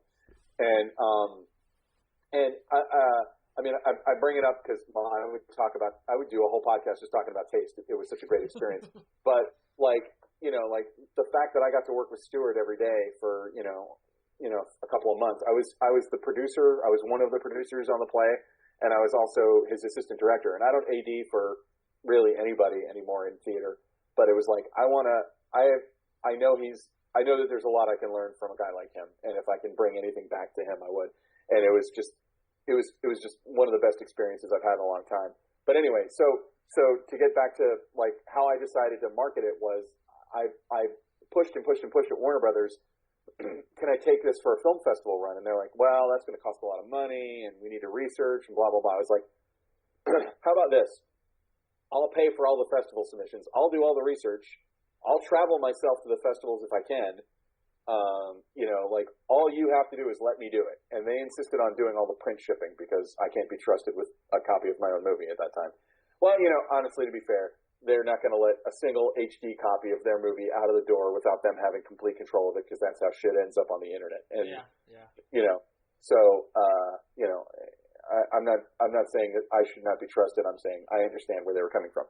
So they handled all the print shipping, and although for goofy reasons, they would not allow it to be called a premiere. It premiered at Fantastic Fest. We got into Fantastic Fest, and it premiered there. And I think that was the single best thing that ever happened to the film.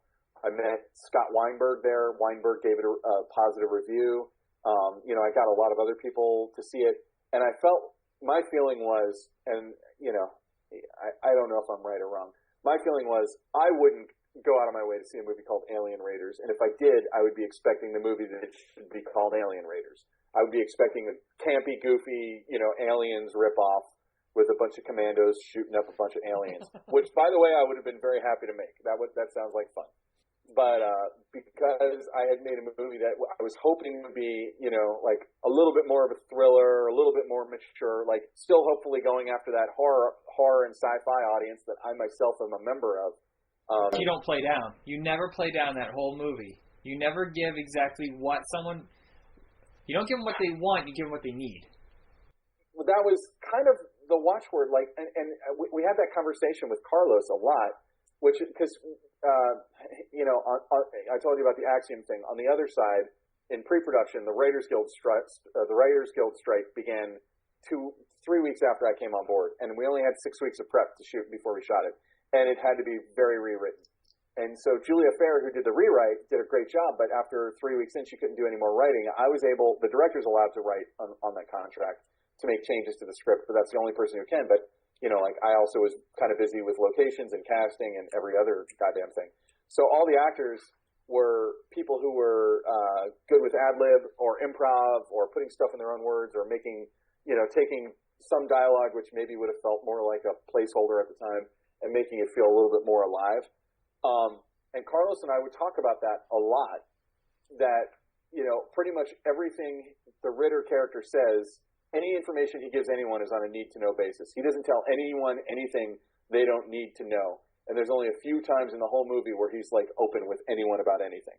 Because and it's like when Rockman Dunbar's character is about to die. Spoiler alert! Like moments like that, he's a little bit more of a human being, and we have those humanizing moments in there. But the idea. Well, to me, like I've seen 1,000 movies like this. I've seen The Hidden in every version of Invasion of the Body Snatchers ever made, and The Thing, and every Lovecraft adaptation. And I've just seen all these fucking movies, and I feel like most people, and also the X-Files, most people understand the idea of a body snatching alien. It's not like a new thing. We don't have to re-explain it from the beginning. It doesn't have we don't need to lay it out. And in fact, the audience can connect those dots pretty damn well. And that.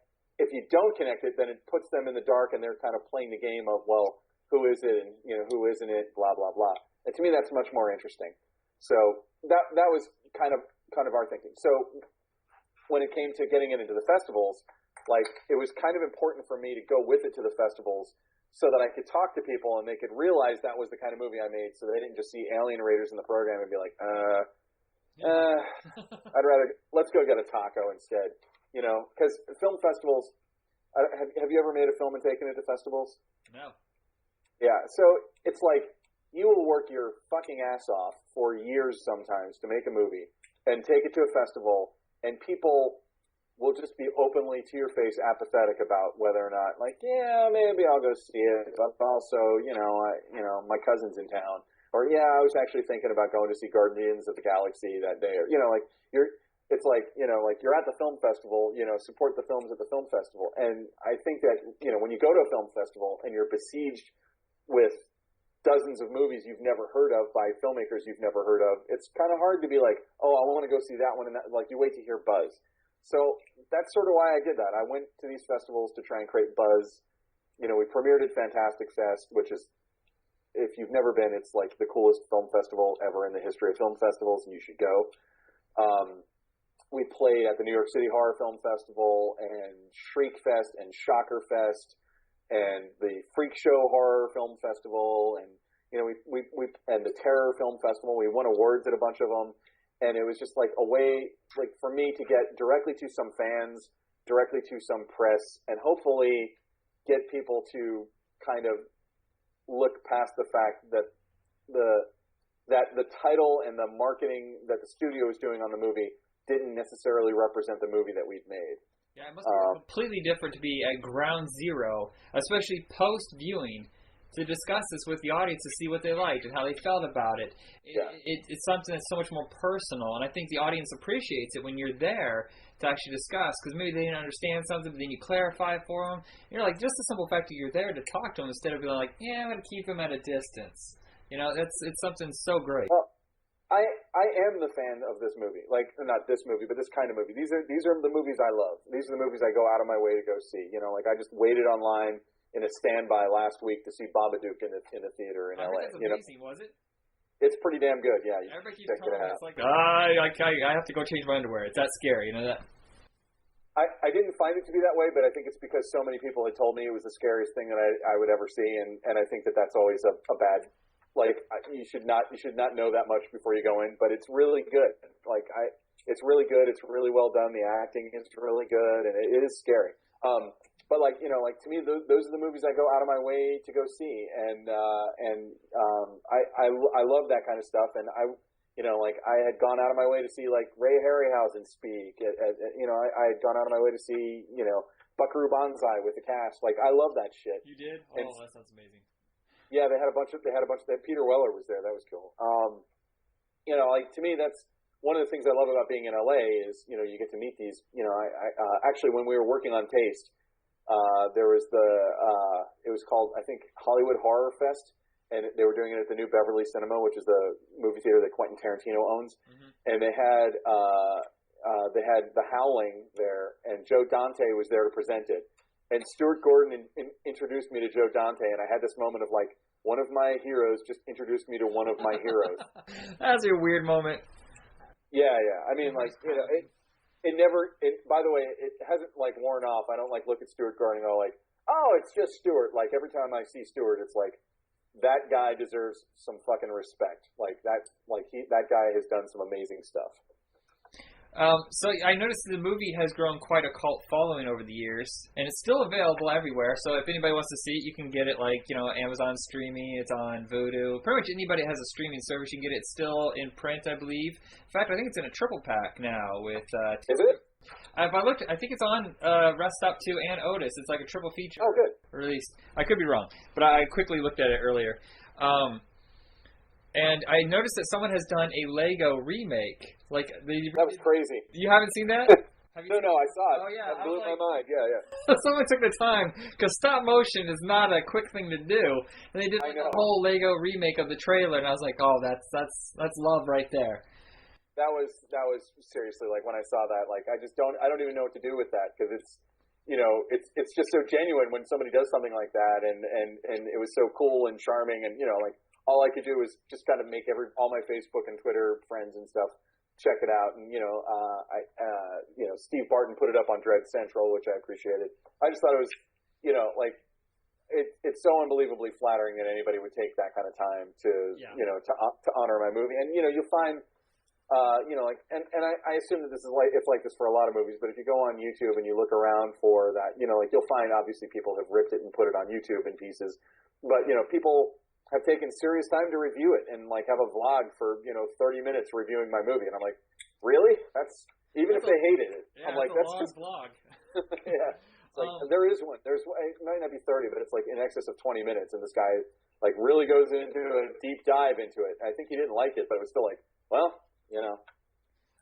not for lack of scholarship, that's for sure. Yeah. Besides that, of course, you've been doing more short films. You've been working in theater, but are you chomping at the bit to get to that second movie? Oh God, yeah. No, I've been close a few times actually, and I've been trying to get another movie off the ground, and it's just it's very hard and it's a gamble. At one point, I have this film that was a concept of mine called Mile 15, and I worked with this writer named Steve Meyer, and we developed it and it came out really well. And I got it to this pretty well-known producer who's super connected, and he loved it. And came on board and gave us some notes, and basically we had a contract with him for a year, and then he got sucked into being an executive producer on one of the biggest Hollywood movies that came out within the last year, and had to leave the country for 9 months, and it was but he stayed on it, and then when he came back, he was so busy he finally had to drop off of it. And I've shopped it around to some other places, and it's just very, very hard. I'm still working on that. There's another film written by a guy named Mark Patton that the Blair Witch guys, actually, Haxan Films, had approached me to help develop with them, and I worked with the writer, and we got it really tight. And then I don't remember exactly. It was around the time that I hate it that factors like this affect what movies ever get made, and I'm sure that my story is not really that special in this regard. But it was their agents were at Endeavor, and it was right when William Morris and Endeavor were merging, and their agent was shedding clients. And they ended up, I think, either losing their agent or something happened, but they weren't able to get it to their agent. And then, in that period of time, they lost the option and chose to not renew it. And it was and I'd done all this work with the writer. And Mark, the guy who wrote it, he and I have talked multiple times about trying to revive the concept. It's just a matter of where do I take it. What is it like to go on a pitch meeting? I mean, that's one thing I don't think the general audience knows what it's like to go in, and especially if you don't even know the person, to try to get them to love this idea. Pitch meetings are always rough, and they're especially rough for me because I'm kind of an introverted person. So I think that I can be very funny and gregarious once I know somebody, but when I'm just meeting them, it takes me a little while to warm up. And so when you go into a pitch meeting, when you go into any kind of a meeting, it's how do you create instant rapport with this person? And this is a person that you have to understand is, I don't know how many pitches they hear per week. Assume that they're listening to more than 10. Maybe they're listening to more than 5 that day. And you have to come in and just give them the most you have to lay out a really exciting thing. But there's actually a really good book called Good in a Room that's written by a woman who used to be an executive that talks about how to handle yourself in a pitch meeting. But it's you have to be enthusiastic, but not come across like a crazy person. It's like a first date. It's like going on a blind date. And sometimes you'll have amazing rapport. And I mean, it's you hear stories of pitches being bought in the room, but it's very rare. A lot of times it's, I feel like if I happen to go in and pitch an idea And like that day, that person's boss said, we need something like, we need something like Let the Right One In. And I come in with an idea that's like that day, that I might be able to move up to the next round. But, it's very, very hard. One manager once told me that development is the perpetual state of Hollywood, and when a film gets made, it's because something went wrong in the development process. And I think that's kind of true, because if you are perpetually developing something, you can get paid for a long time as an executive. But as soon as somebody pulls the trigger and that thing gets made, if it bombs, you can get fired. Yeah. So it's such a game of cover your ass. And, I'm friends with some executives, and, they're just like anybody else. I don't necessarily envy their job. I feel like I got a taste of what it was like to do their job when, for the last 2 years, I've been the co-creative director. Why do I keep saying that? The co-artistic director. It's like creative directors at an ad agency. Co-artistic director at at Sacred Fools, the theater where we did Taste. And so, you'll get, for a season that can only be 5 main stage shows, you'll get like 35 proposals. And you have to, you have a set amount of money. You have a set amount of all these parameters that you're trying to fit to fit the thing to. And you're just trying to kind of, shoehorn all these ideas together. And so, does the best play end up in the season? Well, you would hope so, but really you end up with the best combo of 5. So, I feel like, some version of that is happening at Universal and at every level. I actually got to work, this is actually how I met that producer, is I got to work on the development of Ron Howard's version of The Dark Tower. And that was a spectacular example of that, where it was like, when I signed on to work on that, I'm like, this is the winning team. I'm obviously not going to be directing anything, but I'm going to get to work on the development of a real giant fucking franchise. That's definitely going to happen. It has Stephen King's stamp of approval. It's got an Oscar-winning director. It's got an Oscar-winning screenwriter / producer. Can't go wrong. And then, Universal just didn't do it. I'm sure they had legitimate reasons, but, Yeah, some projects just take so long. I noticed The Stand and Dark Tower, because they are so intricate, so complicated, there's so many bits and pieces of them, it's not something you just jump into. And I can kind of see where they got cold feet, because it's something so massive. Yeah, no, I completely understand. But you kind of go well, it couldn't possibly be in better hands. These people just predictably turn good work out, all of them. And hire an actor, they got to the point where they're almost ready to go. Didn't they hire Javier Bardem? Javier Bardem was on board. Yeah, well, this is something I haven't really talked about very much because I can't show you any of it. But they found out that I knew how to edit because I was originally a consultant on it, and there were 5 of us working with 9 of us working with Akiva Goldsman every day to kind of pitch him ideas to break the story. And one of my jobs was to pull reference movies and stuff like that and reference images. And so I was constantly doing that, constantly. And at the end they were like, hey, could you cut together a little mood trailer? They said trailer. I think that they just expected me to just cut together 5 minutes of images from these movies. I cut a fucking trailer for The Dark Tower out of all these movies. And they loved it, and they used it in the room to get the script order. I'm not saying my trailer got them the script order, but they used it as part of that pitch. And then a month later, I got a call that Ron wanted to make an animatic of the entire movie for his own, to help develop the story. He wanted to kind of do what Pixar does, but with a live action film. Right. So we built a 2-hour and 9-minute animatic. It was me editing a visual effects guy who's also a phenomenal. You've got to check this guy's work out. His name is Matthew Santoro. He has a movie coming out called Higher Power. I don't think he's finished with it yet. Just kind of get him on your radar. He's an unbelievably talented guy. But he started as a visual effects guy. He worked for Hydraulics, and it was him and a guy named Dan Munger and 4 awesome storyboard artists, legendary level storyboard artists, and me editing the whole thing. And we made, and we also they also had some high end previs for some sequences that were done by some of the best previs companies in the world. So, but we made a 2-hour and 9-minute animatic of the movie, and I don't have it anymore. We delivered it to him when it was done, but it was we got to see what the Dark Tower would look like, and it was really impressive. Now, even though they got shut down, you did end up working on a Ron Howard movie. You ended up working on Rush, correct? Oh yeah. What was that like? Well, it was right after Dark Tower had gone down, and Ron is exactly the way you think he is. Like he's such a nice guy, and he just loves to work. And I think that Rush is totally the kind of story he likes to tell. He likes to tell stories that don't necessarily have good guys and bad guys. Mm-hmm. Where it's more of like a chess match kind of a movie. And Rush is, I think, a brilliant movie. And he brought me on to do some editing, not editing the movie, but before they shot the movie, they wanted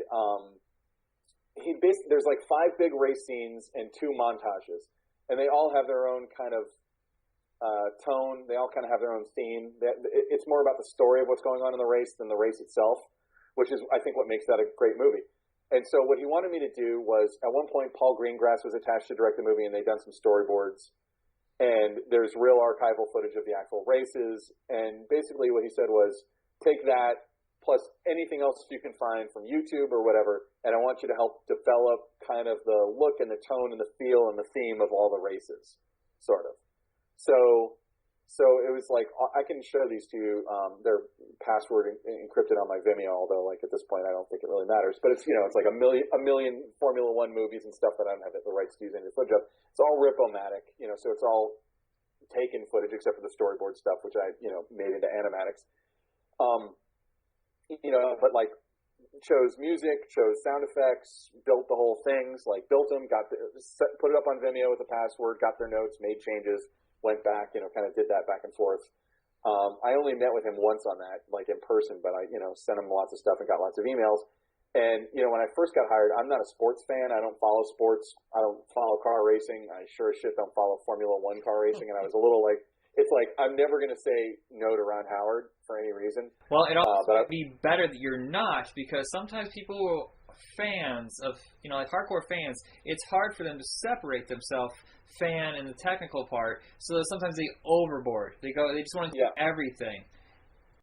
Yeah, absolutely.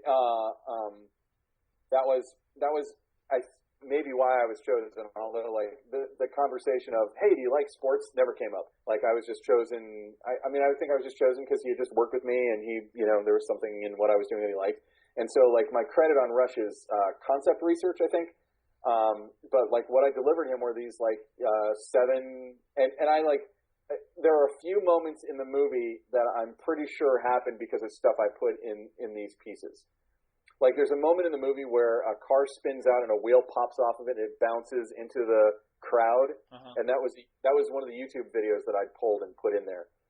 There's also, and I mean, it's a really quick cutaway, blink and you'll miss it, but it's Jim Hunt playing the trumpet on television towards the end when he's kind of like on his little victory lap after winning. There's like it's cut to the David Bowie song Fame, and like that was like a clip that I found that was a real clip of James Hunt that kind of made you want to punch him in the face a little bit.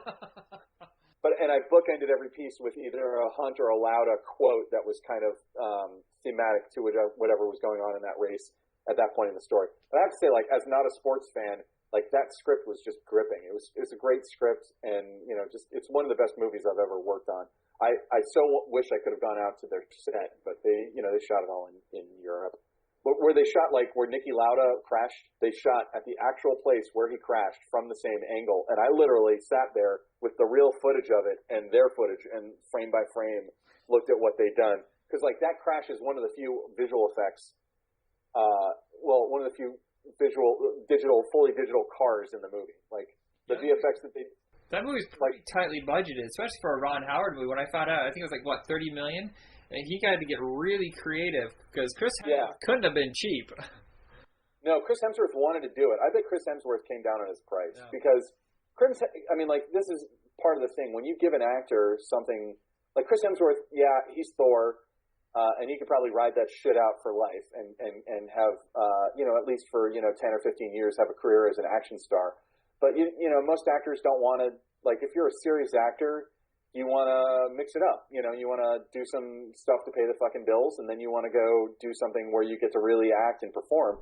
And, having never met Chris Hemsworth, like he strikes, from what from what Ron and his producer Todd Hallowell told me, like I get the sense that he's a pretty serious actor, and their new movie together looks really awesome. In the Heart of the Sea, that looks great, and Hemsworth brought that project to Ron.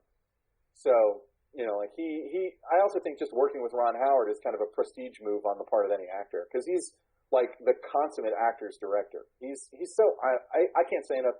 Like literally, I could probably find something bad to say about every person I've ever worked with in the world except him. I have not had one bad experience with him. The thing that amazes me is that he could have taken the paychecks for Happy Days and rode that into the sunset, but he knew he had to take it in another direction. Anybody who's proactive before they see the end, trying to change their career and either changing the style of acting or in going into something else, becoming a director, and he became, of course, a massive producer. That kind of thing impresses me, and that's the thing that surprises me. And the thing that impressed me about you is that you have worn so many different hats. You do something different almost on every single project you've worked on, and that it has to be exciting. It never seems routine. Well, that's hope. I mean, I feel like a lot of it's like it's pointing towards directing. And trying to be a better director. I do know how to shoot. I wouldn't necessarily, like, when I work with a real cinematographer like Walt Lloyd or George Foyt, who shot 20 Seconds to Live, to me, like, when I'm working with somebody like that, I'm like, okay, that's what a real DP, I see the choices they're making and the calculus going on in their head and go like, I wouldn't necessarily do that. The one thing I feel pretty good about is my ability to edit. But even then, like a friend of mine is a network TV editor, and sometimes he'll talk about some of the stuff, some of what they're talking about when they're cutting those shows, and it's like, never thought about that. I've never cut a network TV show, so I don't really know, the depth at which that they, hit on that stuff. So, but I sort of feel like if I hadn't learned how to edit, I probably would have starved to death a long time ago, because that ended up being, a pretty good source of income. Yeah. And I like doing it, and editing for somebody like Ron Howard, like I'm not his editor. Dan Hanley is his editor, but, I was editing stuff for him and getting his notes. Like, you start thinking you backwards engineer from a directing point of view where that note's coming from. But anyway, yeah, yeah. Thank you. So speaking of 20 Seconds to Live, you have that project you're working on right now. But what are all the projects you currently have? I know you have another short film waiting around too, but you're doing theater as well still, correct? Yeah, I'm actually going to be directing a play in a couple months called Occupation in LA. It's by this guy named Ken Rote, and it's set slightly in the future where the United States sells Florida to China, and a bunch of extremists hold up in a Seminole Indian reservation to fight back. It's a very smart, very funny satire, and it's sort of inspired by like our occupation of Iraq, where we're, no matter how cool an American tried to be in Iraq, they were kind of being a dick to the people who lived there their whole lives. And that's sort of like, there's a Chinese character who's really trying to make people like him and doing his best, but he always has the upper hand, and he always, he could just snap his fingers and have you killed. And so it's really hard for him to be like your bro. But the people who are like holed up in the reservation are also, one of them is cutting off people's heads and putting it up on YouTube and like doing all kinds of horrible shit. And and one of the things I actually love about the script is if you go through it and see it from every individual's point of view, it really is clear where they're coming from. Like, there's no like, I'm the bad guy. It's like, this is, everybody's kind of forced to do whatever it is that they're doing by the circumstances. Well, that usually makes the best villain, is because not only do you see it from their point of view, but a lot of times they don't see what they're doing is wrong. None of these people see that what they're doing is wrong. So there's someone who's like trying to get out of being in that reservation, and she's married to the guy who's like the Che Guevara of the Floridians, and is like, the most wanted person that they could possibly have. But that guy is just also kind of a doofus. And is very friendly with the guy who's cutting off the heads, but thinks that the head cutting off thing is a little too extreme. Everybody kind of has a nuanced point of view, and it's a lot of fun. So yeah, I'm doing that. I'm doing 20 Seconds to Live. What the hell else? I feel like I'm constantly. Oh, the short that you're talking about is a thing called Future Boyfriend. That was a one-act play at Sci-Fest, the Science Fiction One-Act Play Festival they did out here in LA last year, and they're about to do it again in May, I think. I was actually the projection designer. This is something you won't see on my IMDb page. I do a lot of projection design for theater, so it's sort of like filmmaking and theater at the same time a little bit. I was the projection designer for Sci-Fest, and one of the actors recommended them to me because they wanted to turn it into a film to direct it. So, they raised a shit ton of money on Kickstarter, and I was actually kind of surprised. And we shot it a few months ago, and we're actually going to be we have a couple of little pickups that we have to do for the science fiction portion of it. That's futurist, basically a nursing home in the future. It's kind of it's got a sci-fi edge, but it's sort of a romantic comedy, which is not a genre I've really ever done in the past. So that was actually interesting. I think that all of my instincts are like how to make things ooze blood or whatever, and like none of that worked in my favor on this. But it was a fun project, and both the actors are just really amazing. And I got to work with again George Foyt, who shot 20 Seconds to Live, and he's just a phenomenal DP. I don't know if I can mention it, but you said something about French Stewart recently. French is in this. Yeah, the boyfriend. Future boyfriend. Yeah. So there's a futuristic phone, and he's sort of French is kind of like Clippy, from Microsoft Word.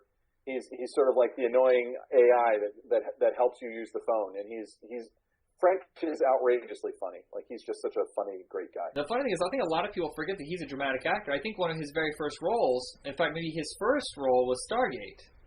That was that, and then it kind of went to Third Rock from the Sun, and then he's been doing dramatic stuff since then. I wish people would notice more of that. Though he is very funny, and I appreciate that, but I would like to see more of the dramatic stuff too.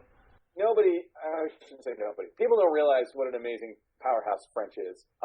He did a play that we actually started at the theater at the theater I'm one of the artistic directors at, called Stoneface, where he plays Buster Keaton, and it was directed by a guy named Jamie Robledo, and my friend Anthony Bachman and I worked on it. That was the first play that I did like hardcore projection design on, and we did that, and it was like the biggest hit we ever had, and it was taken to the Pasadena Playhouse this past year, which is a pretty big sized theater in LA, and they do like Broadway style stuff out there, and they're currently trying to get it to Broadway, and they've got a good chance.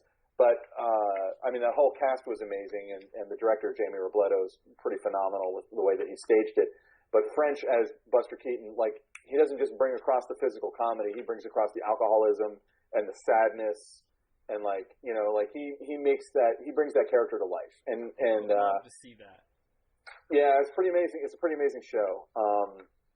We did it out here in like July or June, I think, and Anthony and I came back and redid all the projection design. It was a pretty exciting experience, and it looks great. Just the guy who designed it, his name is Joel David. He does just amazing design.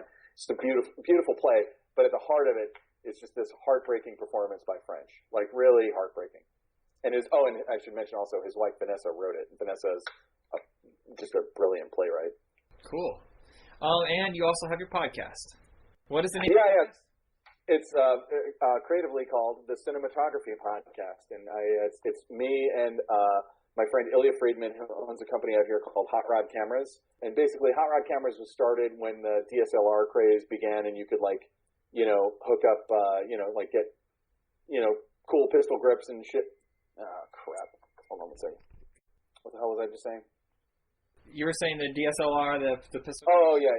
Yeah, so Ilya Friedman started this company called Hot Rod Cameras, probably like 6-7 years ago, and it was to kind of piggyback on the DSLR craze. And we recorded at his company, and he sells, lenses and camera gear and stuff like that. And we bring in, DPs, and we kind of have sort of like this conversation. We have a long chat with them. And, I am not, like, I know how to operate a camera, and I can shoot a picture, but I don't consider myself really a DP. I love talking to people about their creative process, and I'm especially kind of intrigued by cinematographers and how they, if you give this, to me, like, when you're making a movie, you will make no two more important decisions than who the DP is and who your lead actor is. Like, after that, almost every other decision is a function of those two decisions in this sense. I mean, if you're doing an ensemble piece, then that's obviously the whole ensemble needs to be considered. And I'm not saying that like main supporting characters don't also have a big part of your movie, but like when we decided on Alien Raiders, for instance, when we decided to cast Carlos Bernard immediately I knew exactly the kind of film that we were going to make. There was no if Matthew St. Patrick had said no, but Carlos was in that role, it would have been roughly the same movie. But if I swapped those two guys and Matthew St. Patrick had played the Ritter character, it would have been a completely different movie. And the same goes for the DP. The DP sets the look sets the tone. I'm not saying the art director or production designer are interchangeable, and certainly they're very art directed movies out there. But the DP really it's just one of the most essential decisions, and I always want to know how they come up with their ideas and how they figure it out, and it's mostly so I can steal their ideas and use them later. Yeah, I find myself watching movies sometimes going, oh my god, how do you do that shot? And if I ever make a movie, I'm totally gonna, it's ridiculous how. Yeah. Yeah, absolutely. Is there anything else you would like to pitch? Well, just 20 Seconds to Live. If everyone can keep an eye out for it, we're hopefully going to be releasing it in February. We've shot 3 episodes so far, which you saw. I know we're not going to talk about them, but you did see them. Yes, I did. And we're going to do 2 more, and one of them should have there should be one cast member in one of the ones that we're doing that will make hopefully horror fans at least notice that we're doing this. And I don't want to say because this person may or may not get a job between now and then and not be able to do it. But what are they going to air? Well, that's a good question. For the time being, I'm going to say we're probably just going to be putting them up on our own website. We've talked to a few other places about putting them up, and the deals are not. We haven't got I feel like we're going to have to create an audience base of our own before anyone's going to give a shit about what we're doing. And the web series world is cluttered as it is, and every third person you meet in LA anyway is doing a web series and a podcast. So I'm not special in that way, but but hopefully these to me. A lot of, I'm not saying all web series, obviously there's some really well done web series out there, but I feel like a lot of web series are overlong or don't look that good. They don't feel polished. They don't feel color corrected. They don't have an original score. They're not trying to be good films. They're just cranking out a bunch of stuff. And again, this isn't everybody. There's some great, awesome web series out there. And I've even worked on a few web series. And when we undertook this idea, the idea was that they would all be very short. They would all be really, really well done. We would get really good casts, and the writing would be as good as we could make it. And they would all feel like finished, polished things, which means that we're not going to put out one of them a week. We're hopefully going to launch with 5 of them if we're able to do these other 2 that we want to do. We're going to launch with at least 3 of them, and then trickle them out as we make them. So I sort of want to see if there's an audience for it first, because if there's just not an audience, well, that sucks. But if there's enough of an audience that we could do a Kickstarter campaign or something like that to just kind of keep it going, it can be kind of a fun side project for all of us. You could eventually turn into an anthology movie. That seems to be a growing trend after being dormant for 20 years. Is just putting together these movies of just little tiny vignettes. And I watched 3, and they look. I mean, they're no longer than a movie trailer. And they're of movie quality, and I quite enjoy them. Each one has a different tone too. Some are kind of dark, and some are straight up, And I think there's an audience for it. There's so much product now, getting it out there, trying to get people to notice it. I mean, people are hungry for content, but the right content is hard to find. Yeah, I mean, we're doing our best, and it's you don't even think of all the moving parts of launching a new idea. Things like getting a logo designed, setting up the website, getting the URL, setting up a Twitter feed, setting up an Instagram feed, Facebook page, all of that kind of stuff. And then when you're really ready to go, knowing when you're going to release a press release, knowing how you're going to premiere it, how are you going to get people to watch it? And, if we're able to get some kind of a bump at the beginning, one of the web series that we're looking at as a good model, and I've been looking at this for a while actually, is a Vimeo series called High Maintenance. Have you seen it? Actually, until you had me go there, I haven't checked out Vimeo. Wow, I could not tell you the last time I even went on that website. Yeah, so Vimeo, I vastly prefer Vimeo to YouTube in terms of an experience watching something. It looks better. It looks quite a bit better. Yeah. It's just a clean interface, and there's no ads, and it to me, YouTube kind of looks like MySpace did, about the time we all left it, where it's cluttered and ugly, and the design, the experience of watching something on YouTube is annoying. I'm tired of hitting ad go away. I use an Xbox. But that's the thing. But that's the price of YouTube, and with Vimeo, it's a different thing. So the conventional wisdom, of course, is that you can only make money if you do something on YouTube, because YouTube monetizes and gives you a chunk of the ad revenue. Like High Maintenance, they did I think 2 or 3 seasons of High Maintenance and only put it up on Vimeo, and it's like a comedic, dramatic show about a hipster pot dealer in New York City, and every episode is a different client of his, and it's just kind of like this big bearded, lovable, nice guy who's bringing marijuana to people in New York, and they did it was like 2 or 3 seasons, and this year Vimeo literally paid them to do it. Like Vimeo just gave them a budget and said go for it. Nice. And they're trying a new pay-per-view model on it, so it's like $2 an episode or $8 for the full season, I think, on Vimeo. And so we've actually talked about trying to do that. I mean, like, I just prefer the Vimeo look. A friend of mine created a web series called Written by a Kid, and his advice was put it everywhere. Put it on Funny or Die, put it on YouTube, put it on Vimeo. You just don't know where it's going to hit. So we'll see. I mean, like, honestly, I just like making these things. Yeah. So, and it's a concept that I think is a lot of fun, and it has infinite possibilities because, the basic concept is every episode is the last 20 seconds of some character's life in the episode, and it's all an anthology, so there's no recurring characters, or there haven't been any yet anyway. And so, at a certain point, a countdown starts, and someone is going to die when you get down to 0, but you don't hopefully know who all the time, although one of the ones, it's pretty obvious. One of the ones that we've already done is pretty obvious. But anyway, it's just kind of they all have kind of an element of wrongness to them, which is a lot of fun to do, and we're just kind of enjoying the process of making them and hoping to launch them in February. We had a couple. I mean, like, still, I don't want to say that that's for sure the way we're doing it, because we have some other roads that are still not. They're not cold leads yet, but I don't want to. I should say no more. All right, well, when you're done with them, let me know. Of course, I'll promote the crap out of it because I enjoyed them. And thank you very much. I love these meaty, long talks. I hope 2 hours wasn't too much. Oh, no, not a big deal. I do have to, like, my phone is, like, blowing up now. All right. Well, thank you very much. That happens. No, thank you. Thanks for the interest. And by the way, thanks so much for thanks for even mentioning us on the podcast. And I wanted to say something, by the way, and that's that Andrew didn't mention that he designed fucking poster art for one of the plays I directed. No kidding. Yeah, it was a Bertolt Brecht play called Baal. And I saw a clip for that, yeah.